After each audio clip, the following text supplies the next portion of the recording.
엄마, 나 가게 안 하고 싶은데. 너 가게 해봤니? 너 음식 만들어봤니? 인테리어는? 집기는? 일할 사람은? 운영은? 가게 자리는? 세금은? 너 돈이 있니? 나는 요술램프 몬스터 셰프다. 네가 오라는 모든 것을 들어주마. 맛집의 맛을 똑같이 만들어주실 수 있어요? 맛뿐만 아니라 돈과 청음의 모든 비법을 알려주겠노라. 야하! 이젠 걱정 고민 끝! 네이버 검색창에 몬스터 셰프라고 쳐주세요. 상담 문의 02-458-8838 몬스터 셰프. 엄마! 가글 했는데 입에서 뭐가 나왔어! 그거 올리덴탈 체크 가글이라 그런겨. 지금 쓰고 있는 가글 사용 후 확인해 보셨나요? 무색소, 무알콜, 무계면 활성제의 올리덴탈 체크 가글은 쉽게 나온 입안의 이물질을 눈으로 확인할 수 있습니다. 딴지마켓에서 판매 중입니다. 고민을 넣어주는 친구 쇼한 침대. 쇼한 침대가 고민을 들어준다고? 편안한 저자리의 친구 쇼한 침대. 그렇게 편안하니? 머리부터 발끝까지 너무나 포근한 느낌. 오늘부터 내 친구 쇼한 침대. 어디에 있다고? 딴지마켓에 있네. 생각은 같아도 행동은 다릅니다. 무엇을 시작하든 끝장을 보는 사람. 이재명 성남시장 첫 자전적 에세이. 이재명은 합니다. 저를 믿어주는 국민이 계시고 함께 꿈꾸는 정의로운 대한민국이 있기 때문에 저는 부러질지언정 굴복하지 않겠습니다. 이재명이 그려나갈 대한민국 희망의 지도. 이재명은 합니다. 위즈덤 하우스.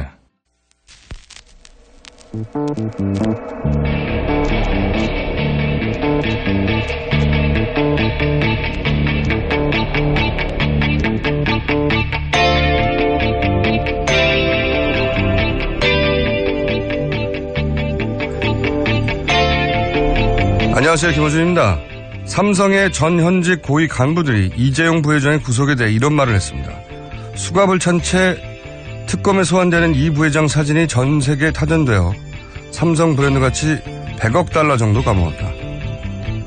기업들이 국내 환경이 어려워도 남아있는 것은 국가 경제를 생각하기 때문인데 기업 때리기가 계속되면 한국을 떠날 수밖에 없다. 이 부회장의 수갑 사진이 삼성 브랜드에 타격을 주긴 했을 겁니다. 그런데 그래서요. 큰아들이 범죄를 저지르다 잡혀 수갑을 찼다고 자기 집안의 평판을 걱정하는 걸 왜 우리가 들어줘야 하는 겁니까? 그 평판을 떨어뜨린 건 자기들 자신인데 삼성은 죄를 지어도 브랜드를 걱정해서 봐달라는 건가요? 그리고 삼성 브랜드는 일시적 타격을 입어도 한국의 투명성과 신인도는 올라가는 겁니다. 게다가 이런 식으로 나오면 우린 한국을 떠날 거야 하는 이야기는 한마디로 협박이죠. 삼성이 지금의 삼성이 되는데 누려왔던 수많은 특혜는 당연한 것이고 오로지 자기들 힘만으로 성장한 줄 아는 겁니다. 국민연금에 끼친 손해 하나만으로도 100만 번 사죄해도 부족한 판에 어디다 대고 협박인가요? 79년간 단 한 번도 제대로 단죄받지 않은 자들은 이렇게 사고하게 되는 겁니다. 삼성은 특히 더욱 강도 높게 수사를 해야겠습니다. 김어준 생각이었습니다.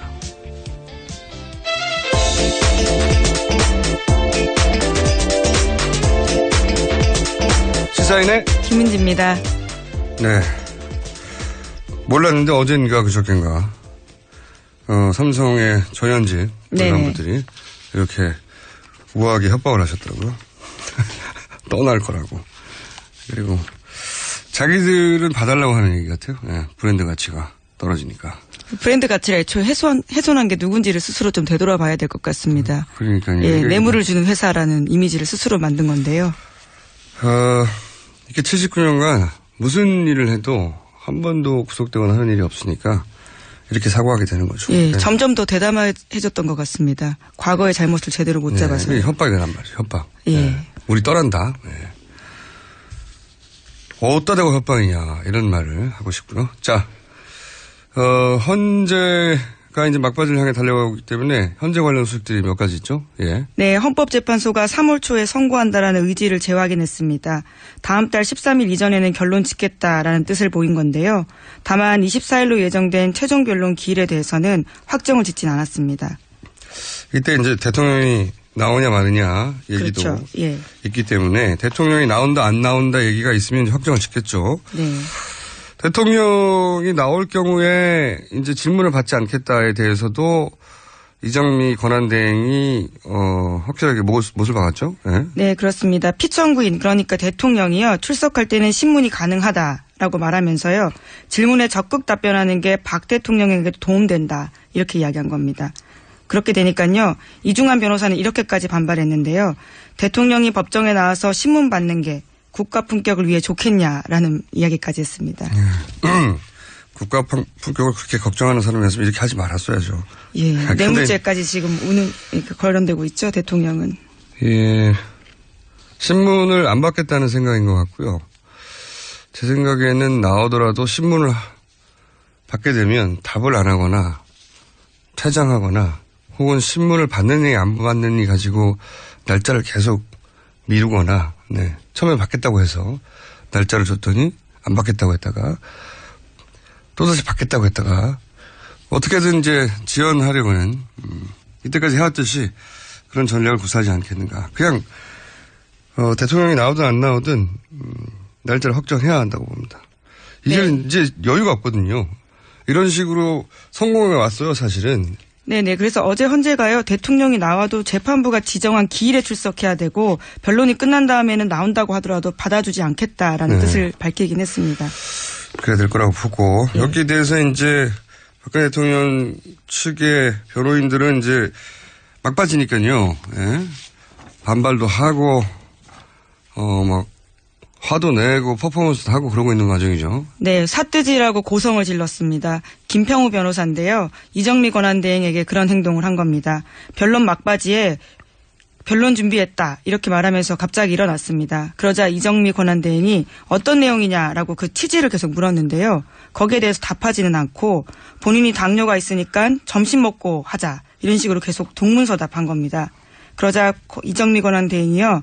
그런 식으로 계속 취지를 말씀하지 않으시면 안 된다라고 하니까 그러면 점심 못 먹더라도 지금 하겠다. 이렇게 또 딴 말을 한 거죠. 그래서 결국은 재판부가 모두 퇴정했습니다. 네, 원래 이제 오후 일정이 있었는데 취소되자 이런 말을 한 거거든요. 네, 그러니까 증인들이 나오지 않았거든요. 건강상 이유를. 네, 김기춘 전 실장이었습니다. 그 증인들은 이제 대통령 측에서 박근혜 대통령 측에서 부른 증인들인데 그렇죠. 안 나온 게 한두 번이 아니죠. 네, 이런 식으로 해서 계속 회차를 넘겨갔는데 이제 오후가 없다고 하자 이분이 나선 거죠. 또다시 시간 지연을 시키기 위해서. 좀 신선했어요. 당뇨. 당뇨. 예. 예. 예, 예. 신선한 지연술 처음 나오는 거. 자신의 지병을 초계와 같이 던지는 이런 당뇨 지연술은 처음 등장했는데 근데 이게 또 말이 안 되니까 말이 안 되는 게 이제 당뇨가 있어서 밥 먹고 해야 되겠다고 이렇게 말했다가 그렇게 무슨 말씀을 하려고 하는 거냐라고 예, 물으니까. 그렇죠. 계속 요지를 물어야 예, 되죠. 그러니까 예. 이제 아직 무슨 말을 할지 결정이 안 된 상태인 거죠, 머릿속에. 그래서 그러면 지금 하겠다고 그냥 밥 안 먹고 더 할 말이 있다고 할 때 지금은 당장 못 하는 이유가 이제 밥을 먹어야 한다는 거였는데. 예, 당뇨가 있으셔서. 예. 예, 근데 밥을 그렇게 못 하겠다고 하니까 이제 밥을 안 먹어도 좋다고 애초에 이유가 사라져 버린 거죠. 당뇨가 순식간에 치료된 겁니다. 재밌는 분들입니다. 자, 헌재 관련해서는 기본적으로는 이제 헌재는 3월 13일 이전에 반드시 판결을 내리겠다는 의지가 아주 강한 것 같고요. 네, 어제 그런 뜻을 보였습니다. 이렇게까지 사실은 밀려왔으니까요. 진작에 1월 말에 한다는 얘기까지 있었는데 3월 13일도 지켜질 수 있을지 없을지 걱정되는 마지막 단계까지 왔는데 아직도 똑같은 방식으로 지연시키려고 하고 있는 재판부가 더 이상 받아들이지 않고 있는 거죠. 네, 지금까지 무리한 증인들 상당수 채택해 줬거든요. 절차적으로 굉장히 재판부 입장에서는 노력했다고 봅니다. 자, 그리고 특검 연장도 이제 이번 주는 이 헌재가 어떻게 최종 변론 기일을 정하느냐 그리고 특검 연장은 어떻게 되느냐 이게 가장 큰 두 가지 이슈인데 특검 연장에 관한 뉴스도 있나요? 네, 특검이 지난주에 수사기간 연장 신청서 보냈습니다. 그런데 황교안 대행은 아직까지도 입장을 밝히지 않고 있는데요. JTBC가 그래서 취재한 거에 따르면 국무총리실 관계자한테 물었더니 이렇게 대답했다고 합니다. 특검 연장 수사기간 만료는 당일까지 하면 된다라면서 통상적으로 만료 전날 해왔다라는 거죠. 그러니까 서두를 필요 없다라는 뜻일 텐데요. 하지만 이 보도에 따르면 총리실의 주장과는 달리 과거 특검 가운데는 상당수가 일주일 전까지 연장 여부를 통보해줬다라고 합니다. 당연하죠. 특검이 끝나기 전에 마무리를 해야 될 거 아닙니까? 당연히. 근데 이제 여기 황교안 대행 측에서는 만료 당일까지만 하면 된다는 말도 안 되는 얘기를 하는 걸로 보아 안 한다는 거죠. 뭐 안 한다는 전망은 누구나 할 수 있는 거였는데 제가 이제 궁금한 것은 안 하는 건 안 하는 건데 당연히 오로지 궁금한 것은 무슨 이유를 들어서 안 할 것인가. 예. 들 이유가 없잖아요. 예, 지난주에 국회에 나와서는 그런 이야기했습니다. 지금 수사기간 연장 이야기하는 건 노력하지 않는다는 뜻이다. 말도 안 되는 소리고요. 지금 특검처럼 노력하는 특검이 어디 있다고. 그러니까 이유가 뭘까? 이유가 뭘까가 아니라 무슨 이유를 댈까? 저는 그중에 정치적으로 편향돼 있다거나 항상 주장해왔던 거 있지 않습니까? 야당이 임명해서 정치적으로 편향돼 있다거나. 이제 와서. 네. 예. 그리고 또 강압수사 얘기를 할 공산이 있다. 이유가 있어야 되잖아요. 적어도 그 설득이 되든 안 되든 내놓을 이유가 존재해야 되는데 그 이유를 뭘로 내놓을까 저는 궁금합니다. 그중에 하나가 강압수사. 본인도 검사 출신이기 때문에 그런 이야기를 들이대시긴 쉽지 않을 것 같은데요. 예. 그런 이야기를 들이대기 쉽지 않다는 건 그냥 평범한 사람들의 사고고요. 이분들은 별도로 돌아가는 회로를 가지고 계시기 때문에 그중에 하나 강압수사 등장한다는데 저는 또다시 500원을 겁니다. 500원 또 드셨군요. 네. 이유. 황교안의 특검 연장은 불가하다에 등장할 이유로 강압적인 수사 이런 거. 지난번에 한번 써먹으려도 실패했던 등장할 거라고 저는 예상합니다. 자, 그리고 우병우 민정수석 영장이 청구돼서 또 관련 뉴스가 많이 있죠. 예. 네, 오늘 오전 10시 반 실질심사가 열립니다. 그래서 구속 여부는 오늘 자정 혹은 다음날 새벽 정도에 열릴 것으로 보이는데요. 결정될 것으로 보이는데요. 혐의와 관련해서는 우 전 수석이 민간인을 사찰했다는 혐의도 포함되어 있다라고 합니다. 민간인이라고 하면 누구를 말하는 겁니까? 네, 민영화된 KTNG의 자회사인 한국인삼공사 사장 후보인데요. 이 사장 후보에 대해서 알아보라고 대통령이 지시했고 우 전 수석이 그것을 보고했다라고 합니다. 대통령이 한국인삼공사의 대표에 대해서 알아보라고 했다? 네, 그렇죠. 예. 이런 건 항상 질문을 바꿔야 됩니다. 최순실 씨가 한국인삼공사에서 무슨 이권을 받는가? 이렇게 질문을 바꿔야 되죠. 아니 대통령이 한국인삼공사 더구나 민영화된 정관장 여기 만드는 것이죠. 아마도? 예, 그렇습니다. 그 제품 2002년에 민영화되었습니다. 여기서 무슨 이권을 받길래 대통령의 입을 통해서 이 민간 기업의 민영화된 기업의 대표를 사찰해서 정보를 수집하라고 했느냐. 무슨 이권을 본 거예요. 예. 무슨 이권을 봐서 어떻게 하라고 했는지는 아직 나오지 않은 건데 여하간 이런 식으로 이제 민영화된 회사들의 사장 후보들에서 알아보라고 했다. 예. 민정을 통해서 알아보라고 한 거죠. 또 네. 당연히. 이래서 직권남용이라는 얘기인 것 같고. 또 알아보라는 사람이 있습니까?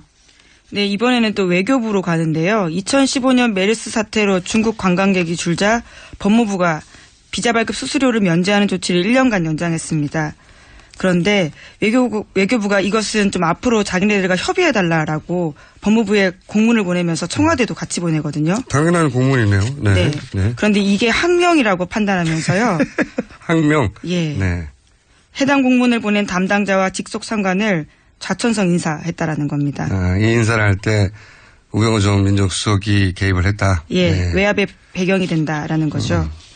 그렇죠. 보통 민정이 사찰을 하는 곳인데 네네. 사찰의 대상이 아닌 곳에 아닌 사람들을 아닌 이유로 사찰했다는 거 아닙니까? 여기서 보니까 메르스 사태 때문에 관광객이 줄어서 법무부가 비자 수수료를 면제하겠다고 결정을 해버리니까 외교부가 그런 결정할 때 우리하고 협의를 해줘야지.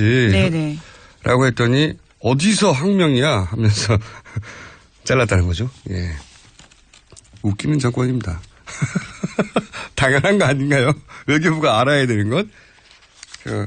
부처 간 기본적인 정보 공유나 부처 간 조정도 안 한다는 거죠, 그냥. 네. 참네. 네, 결정하면 따르라라는 거죠. 네. 댓글 달지 외교부가 알아야죠, 당연히. 제가 알기로는 그리고 이 비자 발급 수수료를 가지고 외교부가 비용으로 쓰는 부분이 있거든요. 그러니까 자기가 쓰고 있던 비용이 날아가니까. 네, 맞습니다. 당연히 알아야 되는데, 상관이 없는 거죠. 이런 걸 조정을 하고 총리가 있는 겁니다. 회의를 하는 것이고. 회의할 때야 뭐, 최순실 씨가 써놓은 걸 읽기만 하니까, 박근혜 대통령은 나라가 어떻게 돌아가는지 아직도 모를 것 같아요.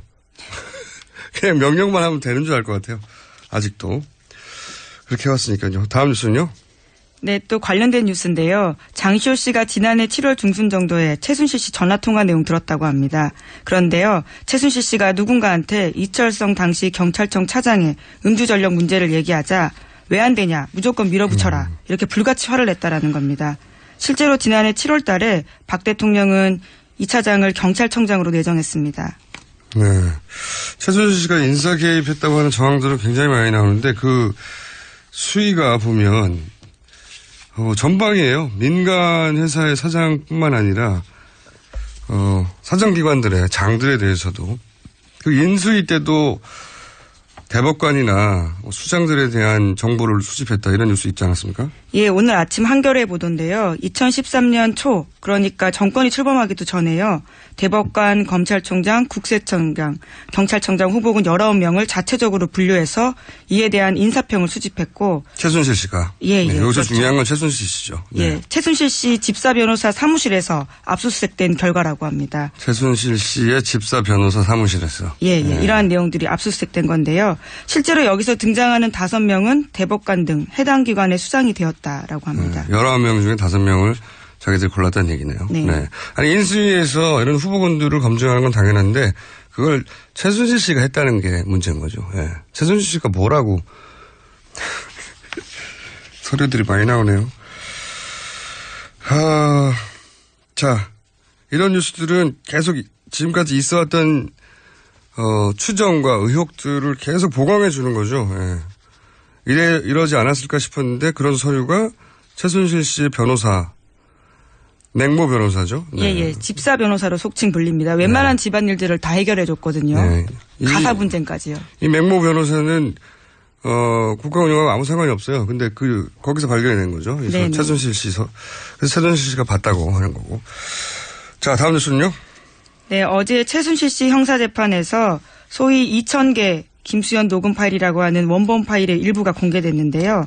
여기서 고용태 씨는 최순실 씨가 비선 실세인 내용들을 이야기합니다. 이를테면요. 그러다 문제가 생기면 VIP는 다른 사람 만나서도 소장님 뭐 했어? 소장님 뭐 했대요? 한다. 일일이 사사건건 1시간에 2-3번씩 전화통화를 합니다. 이런 이야기를 하는데요. 여기서 VIP는 박 대통령, 소장님은 최순실 씨를 일컬읍니다. 네.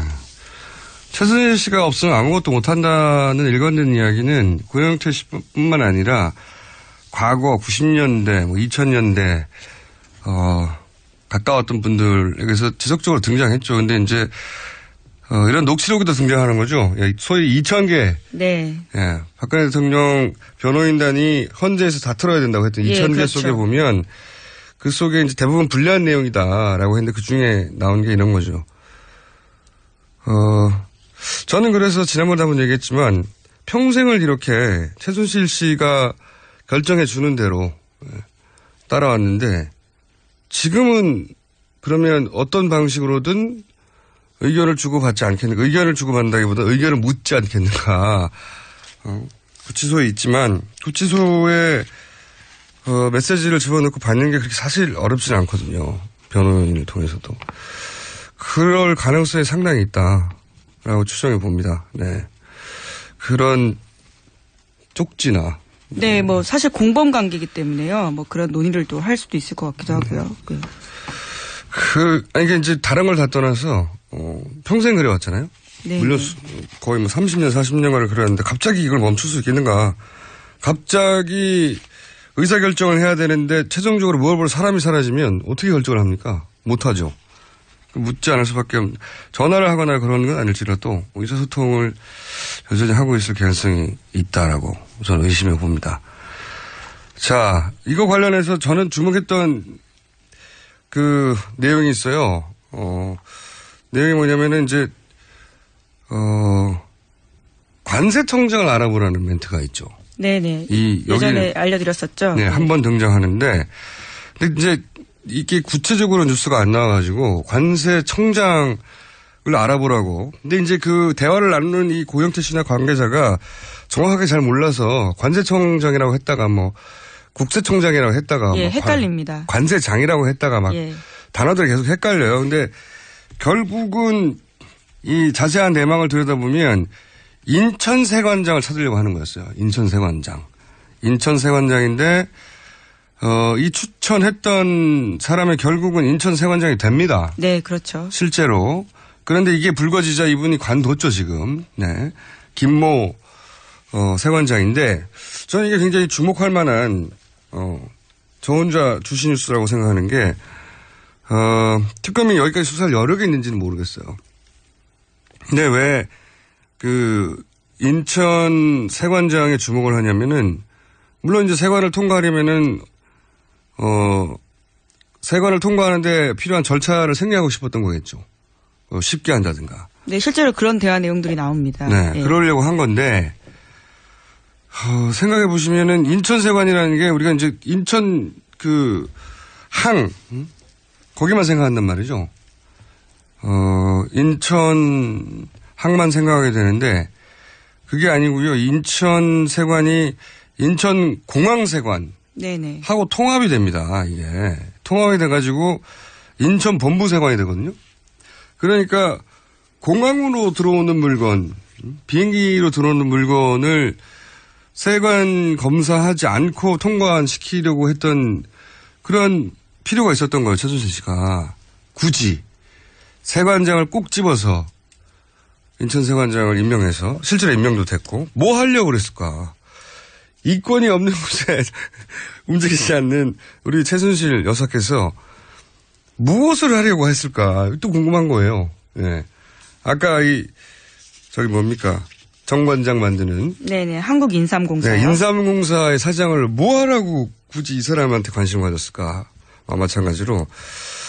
아니, 인천 본부 세관장을 왜 굳이 이렇게 바꾸려고 했을까. 측근들 통해서 알아보라고 하고 결국 임명했거든요. 네, 안전수첩에도요. 그 사람 이름 쓰여 있습니다. 그 실제 임명된 예. 인천 세관장. 예. 그분이 무슨 역할을 했는가 대단히 궁금합니다. 여기까지 특검 수사 가야 되는데 특검 연장이 안 되면 이런 거 다 묻히는 거예요. 네. 실제 최동욱 검찰총장도 이게 본인의 경험상 30%도 안 됐다라고 했고 고영태 씨도 아직 이 수사가 3분의 1도 안 된 거로 자기가 아는 것과 관련해서 아직 안 나온 게 많다는 거죠. 네네. 대단히 궁금합니다. 저는 굳이 비행기를 뭘 들여오려고 그랬을까. 혹은 인천항을 통해서 들어오는 것도 마찬가지거든요. 인천항에라면 중국과 거래를 생각할 수 있는데 공항이든 항만이든 뭔가 물건 들여오는 거를 무사 통과시키려고 했던 의도인 것 같은데 대단히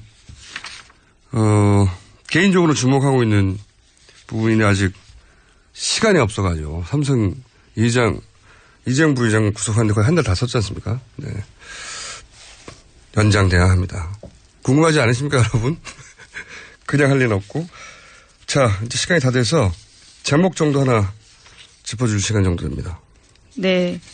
안희정 지사가 박 대통령의 선한 의지와 관련된 발언을 해서요. 지금 현재 논란 중입니다. 그렇죠. 이명박 대통령, 박근혜 대통령도 선한 의지로 다 그랬을 것이다. 이게 논란이 되고 있죠. 이 문제는 저희가 잠시 후에 하영 기자, 지금 한희정 캠프 담당이기 때문에 마침 또 금방 잘리겠죠. 이 양반을 하도 아니군요. 왔네요. 바쁠 텐데. 캠프에 어디 들어가면 다 없어지더라고. 다. 아니 왜 그러십니까? 자, 지금까지 여기까지 하겠습니다. 시사인의 김은지였습니다. 감사합니다. 굶고 뛰고 땀 빼고 다 해봤다. 그래봐야 소용없었다. 다이어트는 결국 먹는 게 문제다! 동결건조 채소와 곡물, 단백질, 그리고 효소와 비타민, 미네랄로 만든 다이어트 전용 그린 스무디로 하루 한두 끼만 바꿔 드세요. 검색창에서 비타샵을 검색해주세요. 아무도 묻지도 따지지도 않고 가입하셨다고요? 보험은 너무 어려워요. 걱정 마십시오. 마이보험 체크가 도와드립니다. 1800-7917 마이보험 체크로 지금 전화주세요. 1800-7917 이미 가입한 보험이나 신규 보험도 가장 좋은 조건을 체크해서 찾아드립니다. 인터넷 한글 주소 마이보험.com 또는 카카오톡에서 아이디 검색 마이보험을 친구 추가하여 상담하실 수 있습니다. 여성 여러분, 골반이 삐딱하면 허리가 아파요. 아랫배가 나와요. 골반이 바로 서야 건강도 아름다움도 바로 섭니다. 바디로직을 입으세요. 토크밴드의 입체적인 탄력이 틀어진 골반을 바로잡습니다. 간편하고 확실한 골반 교정 타이즈 바디로직. 삐딱한 남성 골반에도 역시 바디로직. 바디로직의 효과를 못 느끼셨다면 100% 환불해드립니다. 자세한 환불 조건은 홈페이지를 참조하세요.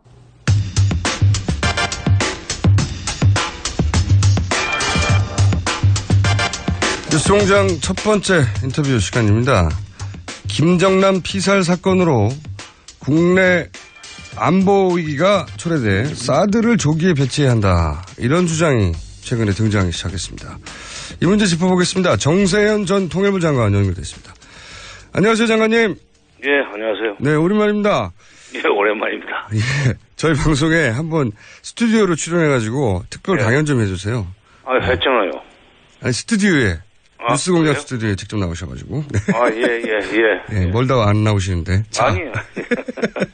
그 자꾸 그렇게 한번 그랬더니 그걸 딱지를 붙여가지고, 예. 안 나오시는 건 맞지 않습니까? 네. 예. 이 김정남 사망 사건이 큰 사건이긴 한데요. 이로 인해서 국내 안보 상황이 위기다. 이렇게 연결되는 주장들이 최근에 보수 진영에서 나오는데 어떻게 보십니까? 안보가 뭡니까? 전쟁이 일어날 수 있는 상황을 안보 위기라고 그러는 거 아니에요? 그렇죠. 예. 그 김정남이 말레이시아에서 독살당한 것이 남북 간의 전쟁으로 이어질 수 있다는 생각을 하는 게 나는 그 사람들 머릿속에 회로가 어떻게 깔렸는지 그거 좀 들여다보고 싶어요. 그렇게 말씀하시니까 아주 명쾌하네요. 전쟁 날 수 있는 상황이냐, 김정남 독살이. 예. 아하. 네, 이해 갔습니다. 예. 그리고. 예. 그걸 지금 사드 배치 불가피론으로까지 연결시키려고 그러는데. 예. 그거는 진짜 논리 배약이 너무 심한 겁니다. 그건 좀 설명해 주십시오. 네. 안보 위기가 아니라는 건 금방 이해가 됐고요. 예. 네. 사드 배치는 사실은 그게, 핑계는 북한의 핵과 미사일 핑계를 대고 있지만 실질적으로는 미국이 중국과 러시아를 군사적으로 감시 내지는 견제하기 위해서 배치하는 거 아니에요. 그건 웬만한 사람은 다 아는 거고, 그걸 대북용이라고 생각하는 것은 이제, 조금 문제가 있는 거죠. 그런데, 그러니까 사드 배치를 정당화하면은 안보가 보장된다는 것부터가 우선 틀린 얘기예요. 우리 안보는 사실 북한의 300km짜리, 500km짜리 또는 1000km짜리 미사일을 방어하는 것이 핵심입니다. 예. 그러려면은 사드 같은 큰 무기는 필요가 없어요. 우리는 그동안에 정부가 추진해왔던 KAMD, 한국형 미사일 방어 체계, 그거면 됩니다. 근데 이걸 사드 배치로 연결시키려고 하는 것부터가 지금 터무니없고, 이번에 예를 들면 12일 날 있었던 그 북극성 2형이라고 자기네 북한이 이름 붙인 무수단급 미사일 발사. 네네. 그 고체 연료를 쓰고 그다음에 이동식 발사대를 썼던 무수단급 그 북극성 2호 미사일의 이 핑계를 대고 사드 배치의 불가피성을 얘기하는 것도 모자라는데, 그 군사 기술적으로 모자라는 얘기지만 잘 모르는 사람들한테는 그게 통할 수는 있어요. 미사일이니까요, 그냥 일단은. 그렇죠, 미사일이니까. 그러나 이 김정일과 김정남의 그 암살과 그 미사일 발사 그리고 사드 배치 이것이 한 이 연결선상에 있다고 생각하는 게 그게 좀 터무니없는 거죠. 아까 그래서 제가 회로를 좀 들여다보고 싶다고 그런 겁니다. 예. 그 말씀은 이제 충분히 이해했습니다. 예. 이 김정남 피살 사건 배후에 북한이 있는 것만은 분명해 보이는데요. 그 외에, 부자연스러운 부분도 없진 않은데 북한이 배후에 있는 것만은 분명해 보입니다. 그런데, 이 김정남 사망 사건이 지금 사실 대선 전국인데요. 조기 대선이든 아니든 올해가 대선 전국인 건 틀림없는데 이 대선 전국에서 모종의 변수가 될 수 있을까요?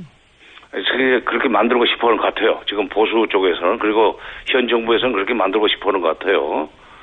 근데 이제 이런 그 식의 그 부품머리 가지고는 대선에서 이슈화되기 어렵지 않겠는가. 우리 국민들이 지금 이번 촛불 집회를 그렇게 평화적으로 운영하고 관리하는 걸 보십시오. 얼마나 의식 수준이 높아졌는지.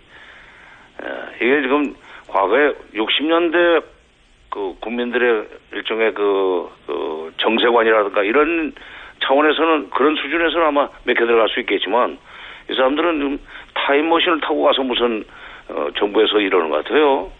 60년대로 돌아가가지고 지금은 안 됩니다. 이걸 가지고 북풍머리를 하려고 하면 아마 오히려 역풍이 더 세게 불 겁니다. 그 관련한 여론조사도 저희가 이제 3부에서 다뤄볼 예정인데 정말 이 이슈가 국내 여론 지형에 영향을 줬는지 한번 따져볼 생각인데 예.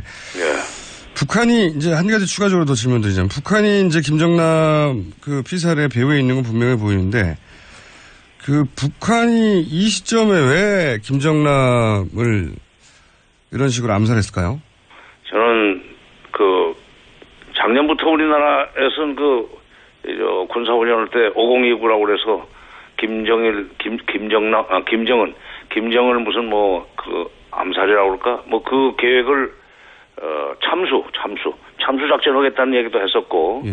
금년에 미국에서 이제 새 정부가 출범하면서 상원에서 여러 가지 하원에서 무슨 여러 가지 대북 정책과 관련된 발언들이 나오지 않았어요? 네네. 선제 타격론, 네네. 그다음에 김정은 암살론, 그다음에 정권 교체론 이런 얘기가 나오고 그런데다가 지금 김정남을 망명정부의 수반으로 세우려고 하는 해외 탈북자들이 있다는 거 아닙니까? 네네. 이런 것들이 김정은으로 하여금 굉장히 불안하게 만들었을 거예요. 그러려면 화근을 없애야 된다. 물론 이미 5년 전에 스탠딩 오더로 내려놨다고 그러지만 이 시점을 지금 빨리 이렇게 채택한 것은 최근에 미국 내에서 나오는 김정은 암살론, 정권교체론 또는 해외 탈북자들의 김정은을 수반으로 하는 망명정부 수립론 이런 등등이 타이밍을 좀 앞당기게 만들지 않았나 생각이 듭니다. 그러니까 지금 권력 교체기가 아님에도 불구하고 트럼프 행정부가 들어서면서 북한에서 불안해했을 요인들이 존재한다 이렇게 보시는 거군요. 그렇죠. 예.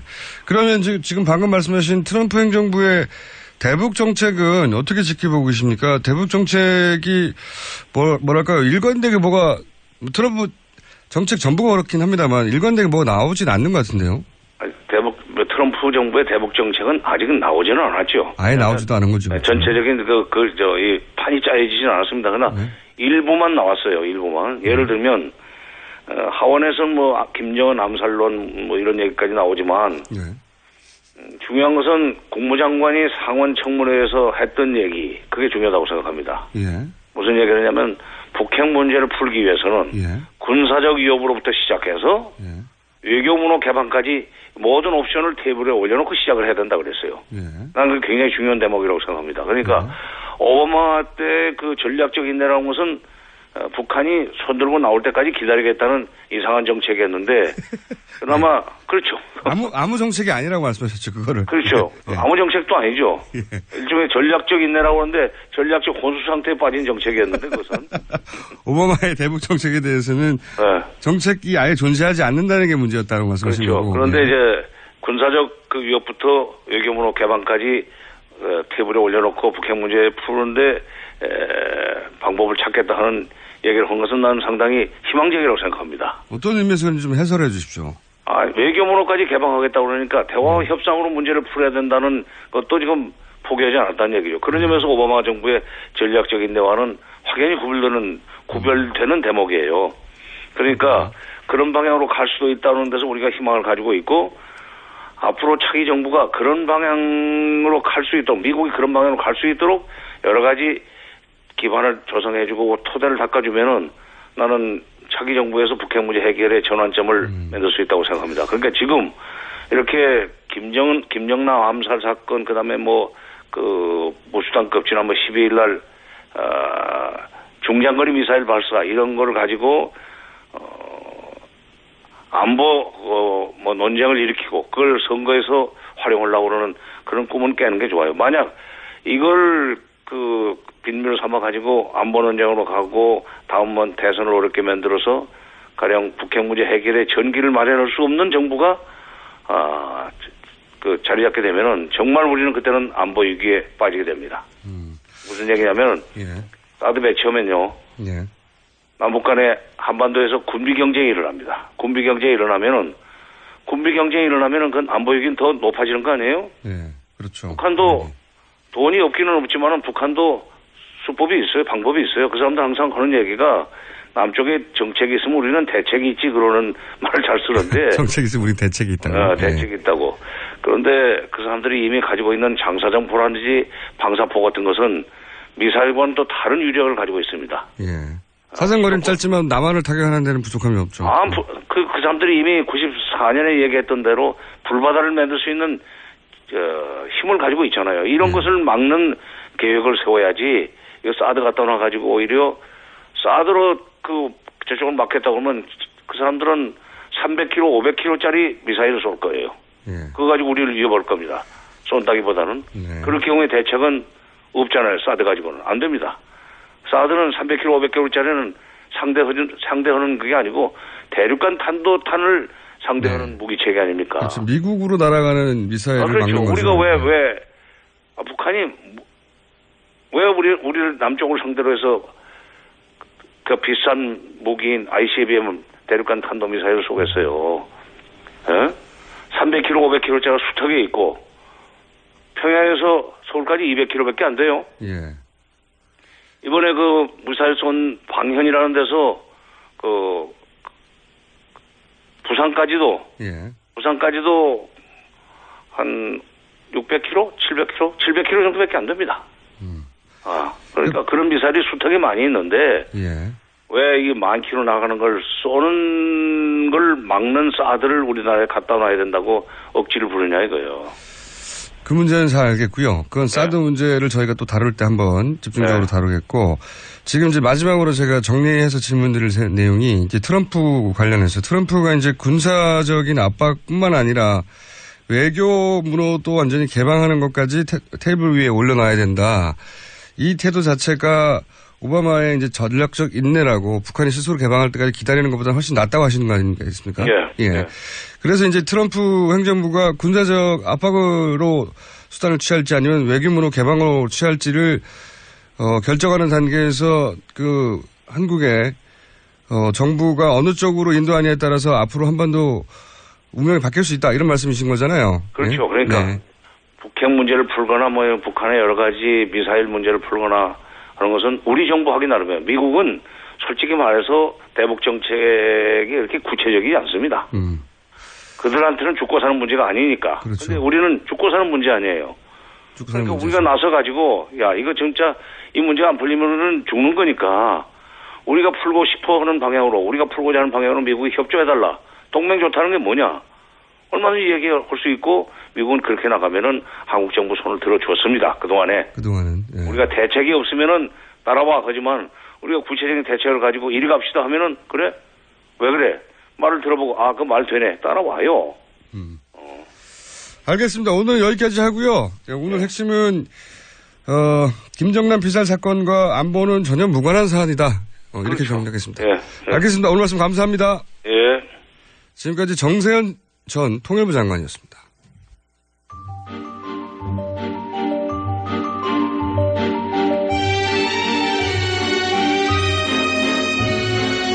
자, 하영 기자. 이 일부에 배치되는 경우가 잘 없거든요. 하영 기자 별로 중요하지 않기 때문에. 그런데 오늘은 안희정 충남도지사 발언 파문이 꽤 큽니다.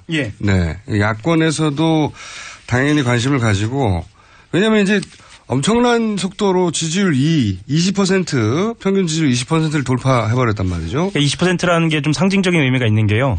20%를 넘어가면 좀처럼 그 아래로는 떨어지지 않습니다. 예. 꼭 그렇지는 않은데 일단 참 네. 한겨레 좀처럼입니다. 예. 한겨레 신문이라는 곳에 다니는 하영 기자입니다. 아, 예. 소개를 안 했네요. 다시 해볼까요? 예. 한겨레 신문 하호영 기자입니다. 네. 네.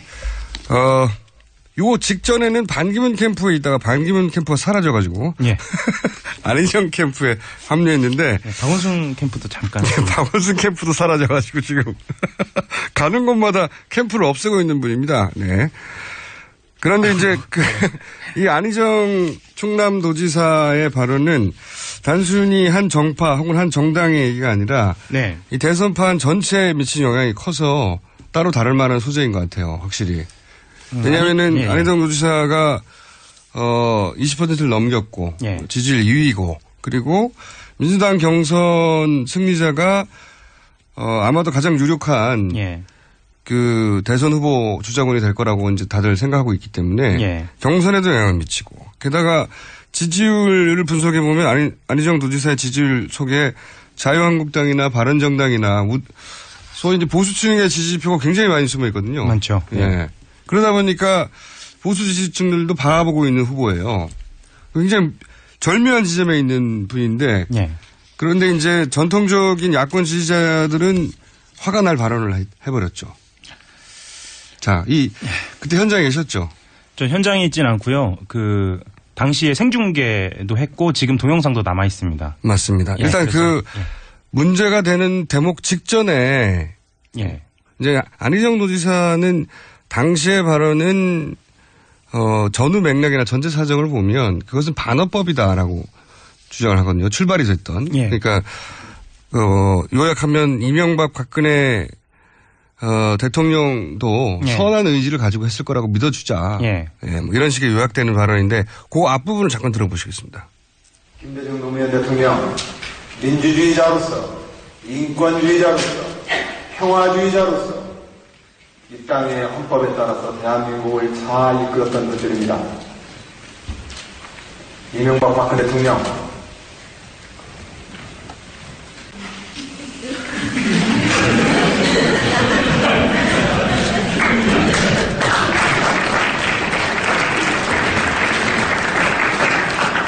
그분들도 선한 의지로 우리 없는 사람들과 국민들을 위해서 좋은 정치 하시려고 했습니다.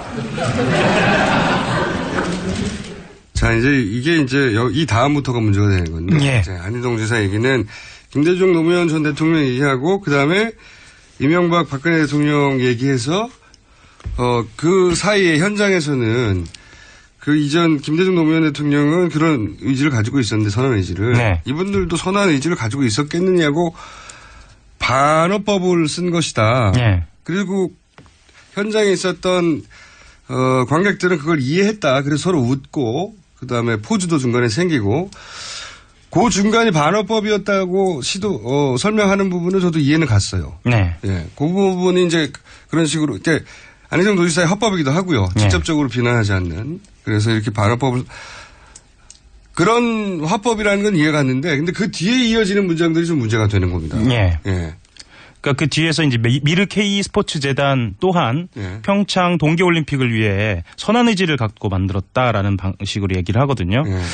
이 앞부분까지는 예. 듣고 보면 그런 반어법을 구사했다는 건 이해가 돼요. 납득이 예. 되는데 그 뒤에 등장하는 사례 우리가 이제 전 국민의 관심을 가지고 있는 미르나 K 스포츠도 선한 의지로 만들었을 거로 전제하고 받아들여야 된다. 이게 여기서부터 걸리기 시작하는 거죠. 예.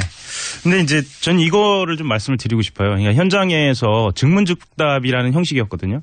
증문즉답이라는 형식으로 안 지사가 지금까지 계속 해오고 있는데 본인이 이 대본 없이 즉흥적으로 발언을 하는 그런 맞습니다. 장소입니다. 예. 그래서 처음에 그 증문즉답을 할 때는 기자들이 거의 대부분 참석을 했어요. 처음에는. 근데 그게 반복되면서 안 지사의 발언 자체가 사실은 자극적인 발언을 별로 안 하고 또 패턴이 굉장히 유사해요. 내용도 비슷하고요. 그리고 이제 기사 제목이 안 나옵니다. 예. 그래서 안 갔거든요. 기자들이 네. 굉장히 신나게. 그래서 이번에도 기자들이 별로 없었어요, 현장에. 근데 미르 K 스포츠 재단이라는 단어가 튀어나오면서부터는 좀 관심을 가졌고요. 그리고 그렇죠. 당시에 이제 반어법이라고 본인은 이야기를 했는데 일정 부분 이해가 가는 부분도 있지만 앞부분은 반어법으로 이야기했는데 그 뒤에 사례를 듣기 시작하면서 예. 그 반어법이라는 거를 이해하더라도 납득이 안 되는 논리 전개가 있는 거죠. 그러니까 그 사실관계만 말씀을 드리자면 예. 이 횡령죄가 지금 굉장히 그 이슈잖아요. 예. 횡령이라는 그리고 횡령을 포함한 여러 가지 죄송합니다. 미르 K스포츠 재단과 관련된 여러 가지 범죄들이 이 범죄의 고의 이 뜻과 관련돼서 다툼의 여지가 많이 있잖아요. 그쵸. 근데 이것과 선의를 갖다 댈 수 있느냐의 문제. 그러니까 이게 그 안희정 지사가 만에 하나 그것을 선의라고 한다고 하더라도 라든지 여러 가지 표현의 문제가 있었던 거예요. 그런데 그러니까 어휘 선택, 선한 의지라고 하는 어휘 선택의 문제, 그리고 적절한 사례였던가 하는 문제. 그다음에 이제 증문즉답이다 보니까 이제 완전한 문장이 아니라 그렇죠. 본인의 뜻이 정확하게 표현되지 않았던 문제, 뭐 이런 여러 가지 문제가 있긴 있어요. 근데 그러니까 예를 들어서 그 안희정 도지사가 이게 단순히 선거 전략으로 중도를 끌어들이기 위한 게 아니다. 그건 아니라고 저는 알고 있거든요. 오랫동안 알아온 사람으로서. 그러니까 안희정 도지사의 내용은 이겁니다. 상대를 악으로 먼저 전제해버리면 대화가 안 되더라. 그러니까 민주주의를 하자면 자기가 다른 사람의 생각도 악으로 전제하지 말고 일단 그대로 들어줘라. 이런 이제 대화의 자세에 대한 얘기를 하고 싶었다는 거예요. 그러니까 정서와 태도에 대해서 이야기하고 그렇죠. 싶었다고 하는 겁니다. 근데 그 어휘 선택이 잘못됐다고 하는 말은 뭐냐면 이게 대화술로는 적절한 해명인데 그죠? 대화술로는. 근데 상대가 선한 의지가 아닐 경우가 있단 말이죠. 그렇죠. 우리가 만약에 사람이 죽었어요. 사람이 죽었는데 그러니까 불법이 일어났죠. 안희정 도지사는 사람의 의도를 따지지 말고 그 과정에서 불법이 있었냐 없냐를 따지라고 말하는데 근데 그렇게만 따지면 다 해결되지 않는 게 사람이 죽었는데 결과적인 불법이 일어났어요. 잘못이죠. 그런데 그 사람을 의도를 따지지 않으면 치밀한 계획 하에 한 잔혹한 살해범인지 아니면 과실치사인지 모른단 말이죠. 그래서 모든 살인이 과실치사가 되는 겁니다. 이렇게 되면 과실범이 되는 거죠. 근데 이제 정치권에서 이렇게 봐요. 그러니까 안희정 지사 캠프든 바뀌든 지금 안희정 지사는 말꼬리를 지금 잡히는 상황이 된 거예요. 그게 어떤 의도? 그러면 지금 이 상황이 현재 대선 주자로서 좋은 상황이냐? 절대 아니거든요. 근데 본인이 좀 쉽게 생각하는 건 아닌가라는 판단이 드는 거예요. 왜냐하면 지금 상황에서 본인이 어젠다를 던지고 그것을 가지고 토론을 하는 상황이 되어야 하는데 만약에 이렇게 되면 자꾸 해명을 해야 돼요. 해명을 해야 되고 이게 말이 길어지거든요. 구질구질해지는 거고. 근데 이제 이런 착시도 있는 것 같습니다. 본인이 가지고 있던 어떤 대화술, 태도의 철학 이것이 먹혔기 때문에 자기가 전략적으로 중도를 끌어오기 위해서 한 게 아니라 본인이 평소 가지고 있던 그 철학과 태도의 어떤 문제가 먹혀서 그 확장이 되고 지지율이 올라간다고 생각하는 부분이 있는 것 같아요. 그거에 대한 자기 확신이 좀 너무 강한 거 아니냐. 그러니까요. 꼭 그렇지만은 않거든요. 그런 부분이 없다고 할 수는 없지만 기본적으로 이제 보수 진영에서 문재인 대세론이 너무 확장될까 봐 기본적으로 종편에서 밀어준 것도 있긴 있습니다. 그렇죠. 물론 그것도 전부는 아니죠. 그것처럼 안희정 도지사가 가지고 있던 평소에 상대방을 악으로 전제하면 안 된다. 우리는 대화할 때는 선한 의지를 인정해줘야 된다. 이 태도가 먹혀서 20%를 다 먹은 것도 아니거든요. 아닙니다. 둘 다 아닌데 거기에 착시가 있는 것 같은데 캠프 내에서 분위기는 어때요? 캠프 내에서도 약간씩 갈려요. 겉으로는 캠프는 이렇게 얘기합니다. 전체 맥락을 보고 그날의 분위기를 보면 지금 문제 삼는 것은 과하다라고 이야기를 하는데 내부적으로 보면은 실제로 반어법을 구사할 만큼 평소에 그렇게 대화를 하느냐 아니면 반어법을 구사할 만큼의 어떤 유쾌함이나 명랑함이 있느냐라고 따져봤을 때는 좀 무리한 그러니까 본인이 반어법이라고 얘기하기는 좀 무리했다라고 이야기를 하는 사람도 있고요. 사실 지금 내부적으로는 실수했다라고 얘기하고 그냥 털고 넘어가면 되지 않겠냐. 이렇게 깔끔하게 넘어가자는 사례를 잘못 들었다. 사례를 잘못 들었다고 하면 저는 가장 좋았을 것 같은데 그리고 이제 이게 억울한 점도 있을 수 있어요. 본인의 화법이 실제 그렇고 실제 철학이 그렇단 말이죠. 그런데 그걸 억울하다고만 할 게 아니라 이건 이제 누적된 겁니다. 갑자기 이런 발언이 나와서 갑자기 이런 발언으로 사람들이 이상하다고 생각한 게 아니라 그동안에 계속 조금씩 누적돼가지고 이상한데 하다가 이 사례를 통해서 역시 이상한 거였구나라고 생각하게 된 과정이 있단 말이죠. 그러니까 대연정이라든가 네. 사드 배치와 관련된 문제에 대해서 지금 한꺼번에 다시 논란이 되는 거죠. 그렇죠. 그 과거가 있었기 때문에 이 논란이 소위 말해서 그것은 반어법이라고 한 것이 그것만으로 먹히지 않게 되는 거죠. 그러니까 캠프도 되돌아볼 시점이 된 것 같아요. 지금은. 이게 대화술로는 훌륭한데 지금 전국하고는 안 맞는다. 안 맞죠. 예. 의도를 따져야 되는 범죄에 우리가 앞에 서 있거든요. 네. 현재. 지금 헌재의 판결도 그러하고. 헌재도 그렇고요. 예. 이 의도를 빼고는 그렇고요. 예. 그러니까 의도를 빼고는 결과치만 가지고는 해설이 안 됩니다. 예. 하영 기자 또다시 일자리를 잃을지. 그러지 않을 겁니다. 여기까지 하겠습니다. 예, 하영 기자였습니다. 한결 하영이었습니다. 3부에서 뵙겠습니다.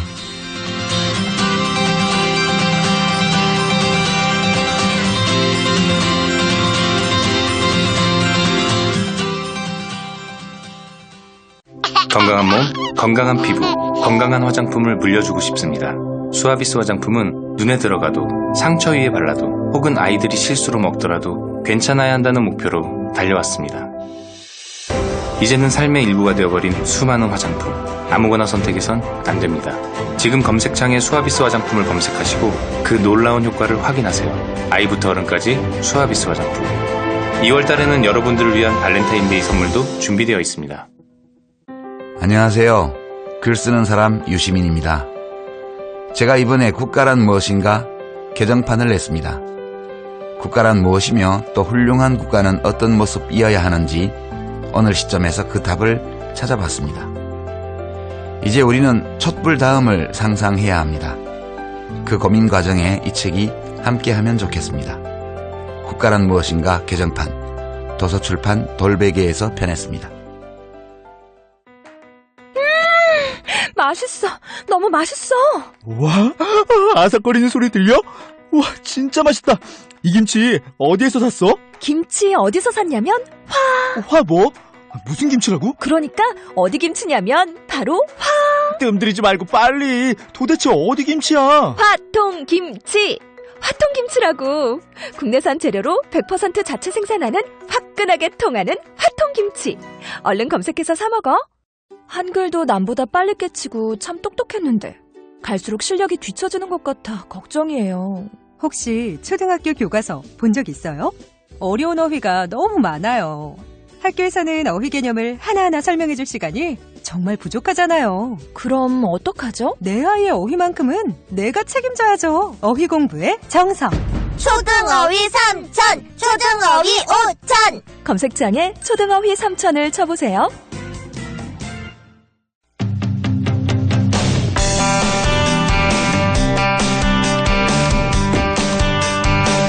뉴스공장 두 번째 인터뷰입니다.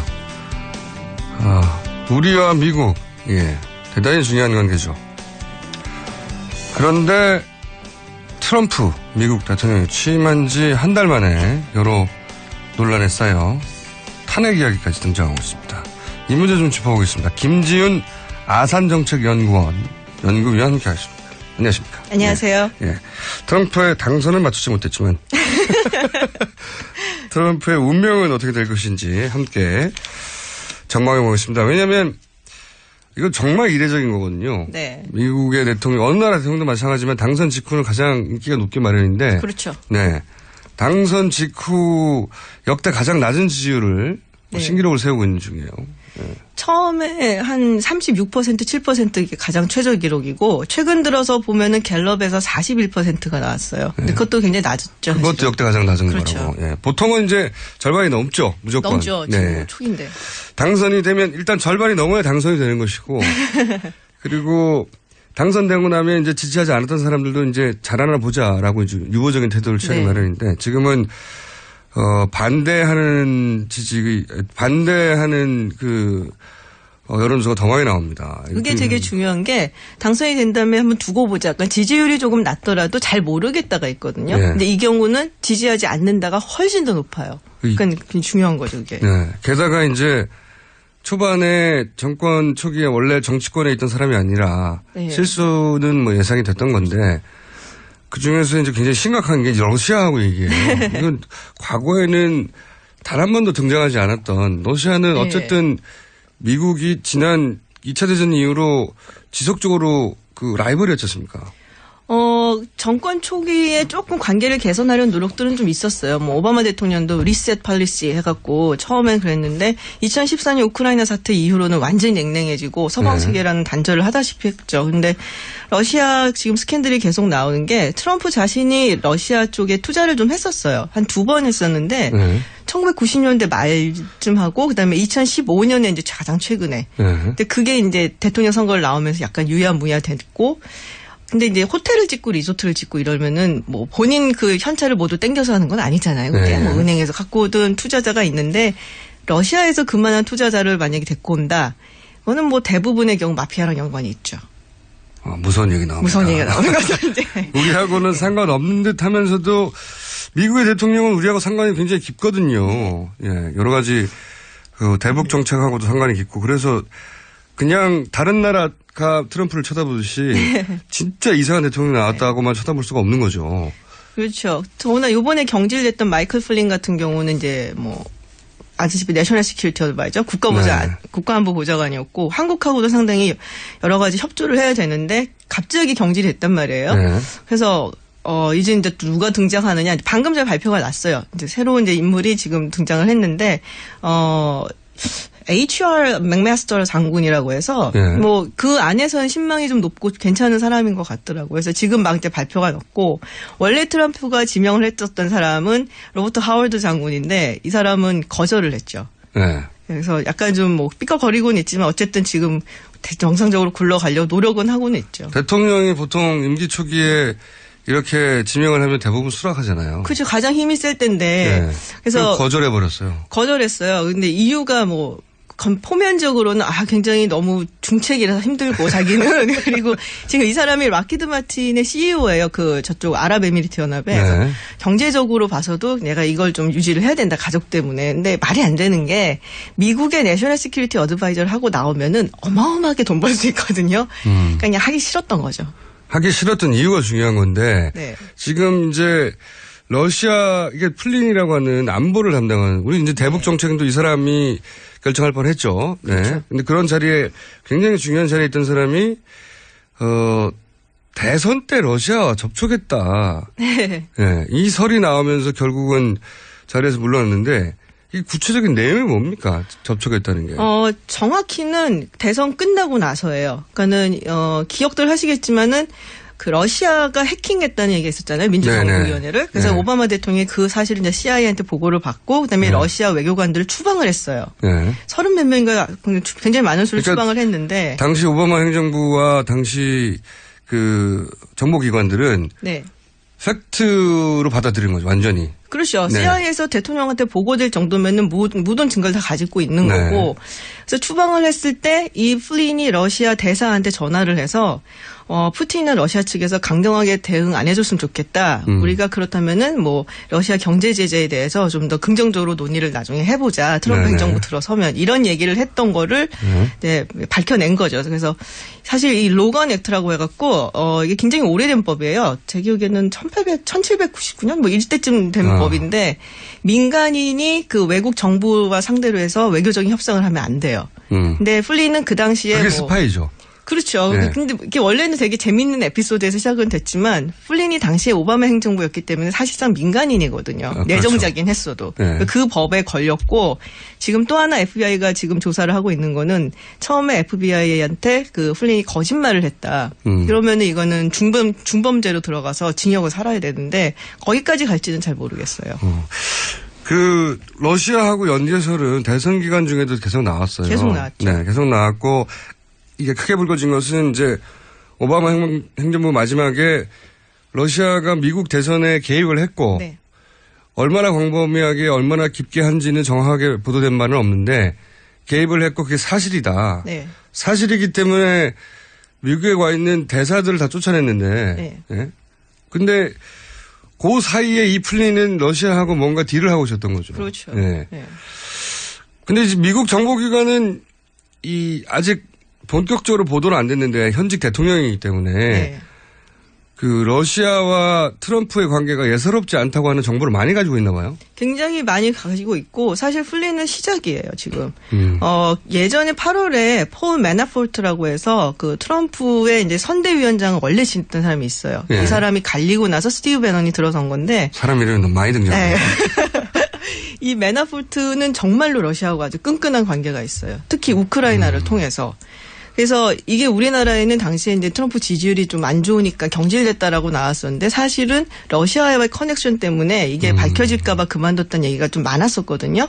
지금 이제 제일 1타겟으로 지금 FBI 수사를 하고 있는 게 이 매나포르트예요. 그러면은 이제 뭔가 좀 많이 얘기가 나오고 그래서 트럼프 캠프에서 뭐 지속적으로 러시아 측이랑 뭐 연락을 하고 컨택을 했다라고 하는 사람 중에 이제 가장 주요 인물 중에 하나가 이 매나포르트. 그래서 어떻게 결과가 나올지는 봐야 돼요. 이게 정말 상상하기 쉽지 않은 것이 네. 우리가 과거에 이제 북한에다가 총 쏴달라고 한 적이 있어요. 대선 때 북풍을 일으키기 위해서 이제 그것도 난리가 난 사건인데 그게 아니라 아예 밀접한 관계로 연락을 주고받고 있었다는 거거든요. 그렇죠. 선거에서 이기기 위해서. 우리로 치면 그 북한과 굉장히 밀접한 관계를 당선된 대통령이 지속적으로 가지면서 뭔가 협상을 했고 딜을 해왔다. 겉으로는 북한을 타도의 대상으로 말하면서 뭐 이런 사실들이 국가정보기관에서 발각이 되고 그게 하나씩 나오고 있는 와중인 거죠. 근데 문제는 여기서 트럼프도 인지를 하고 있었느냐가 있고요. 그리고 트럼프 측에서 의도적으로 러시아 측에 부탁을 했느냐. 근데 그건 아직 밝혀진 건 아니거든요. 주변 인물들이 러시아하고 굉장히 뭐 연관이 많고 친하고 뭐 이런 것은 있지만 그리고 러시아 측에서 해킹을 한 것은 맞지만 이게 이제 트럼프 측에서 부탁을 한 것인지 그리고 트럼프도 그 사실을 알고 있었는지 만약에 알고 있고 부탁을 했다 이거면 그거는 이제 그냥 가시는 거죠. 가시는 거다. 본인이 당선될 걸 예측하지 못했다고 해서 매우 강하게 트럼프의 탄핵을 기대하고 있는 분입니다. 전 법리적으로 말씀드리는 거예요. 네. 실제 미국에서 탄핵 이야기가 농담처럼 시작됐지만 제법 진지한 양상으로 발전하고 있잖아요. 근데 아직은 시기상조라고 보여요. 왜냐하면 공화당에서 도와주질 않는 편이고 이제 겨우 시작한 대통령이고 공화당도 이제 보면은 상원하고 하원에서 보면 상원은 그래도 움직임이 좀 있어요. 왜냐하면 상원 같은 경우는 기본적으로 외교안보에 신경을 좀 더 많이 쓰고 인준을 중심으로 하는 곳이고 하원은 이제 실생활, 국민들의 실생활을 보는 곳이기 때문에 그렇고 하원 같은 경우는 2년에 한 번씩 선거를 해요. 그러니까 거의 이제 매일매일이 선거 캠페인이다 뭐 이런 얘기까지 할 정도로. 근데 2018년에 지금 중간 선거가 있는데 내년에 40% 낮은 지지율이라 하더라도 아직 그래도 40%가 있는 거거든요. 그리고 이렇게 수세에 몰린 지지자들의 특징은 굉장히 정신없이 지지를 하죠. 아주 강적으로. 그렇기 때문에 좀 눈치를 보고 있는 중이고 약간. 그래서 상원은 이건 나라 품격이 너무 떨어지고 있는데 이런 생각을 하고 있다는 거죠. 근데 또 상원은 임기가 6년이기 때문에 그리고 이제 셋으로 나눠갖고 걸러갖고 하거든요. 그러니까 다음에 이제 2018년에 상원 선거에 뛰어야 되는 사람들이 33명인데 그중에 공화당은 한 8명 그리고 제프 세션스 이번에 법무부 장관 된 사람 공석까지 합해서 이제 9명밖에 안 돼요. 그러니까는 그런 선거의 어떤 압박으로부터는 좀 자유로운 편이니까 이런 얘기를 좀 자유롭게 하고 있는 거고. 그러니까 상원에서는 상황이 심상치 않다. 그래서 트럼프에서 적극적으로 협조하지 않고 그 소위 이제 민주당 쪽에서 출발했다기보다는 시민사회에서 출발한 거거든요. 탄핵 미국의 시민사회에서 우리도 마찬가지긴 하죠. 그런 분위기에 대해서 이제 예의주시하고 트럼프를 지켜보는 정도고 하원은 아직 트럼프에 협조적이고 이런 겁니다. 지금 뭐 그 유출한 것에 대해서 책임을 물어야 된다는 트럼프 말에 하원이나 이제 뭐 공화당 측에서 동조한 사람들이 꽤 있어요. 이걸 보면 저희도 몇 번 얘기했었는데 짧게. 데자부죠, 이거. 데자부. 우리나라에서 본 거를 그대로 보고 있어요. 보고 있어요. 최순실 정윤회 문서 유출 때 이거는 문서 유출이 문제다. 그렇죠. 내용이 문제가 아니라. 국정농단이 아니라 그랬더니 트럼프도 똑같이 러시아와의 관계가 문제가 아니라 이건 누가 유출했냐. 똑같아요. 똑같아요. 그 앞에. 또 똑같을지 봐야죠, 이제. 그 앞에 그 옷 사주라고 가방 사주라고 한 거하고도 비슷하고요. 이게 사사로운 사람들이 권력을 쥐면 하는 짓이 비슷한가 봐요. 그렇죠. 그리고 일단 그 본인의 철학이 문제인 거예요. 공사 구별 뭐 이런 기본적인 민주주의의 뭐 개념이라든지 이런 게 없으면은 이런 일이 벌어지는 거죠, 사실은.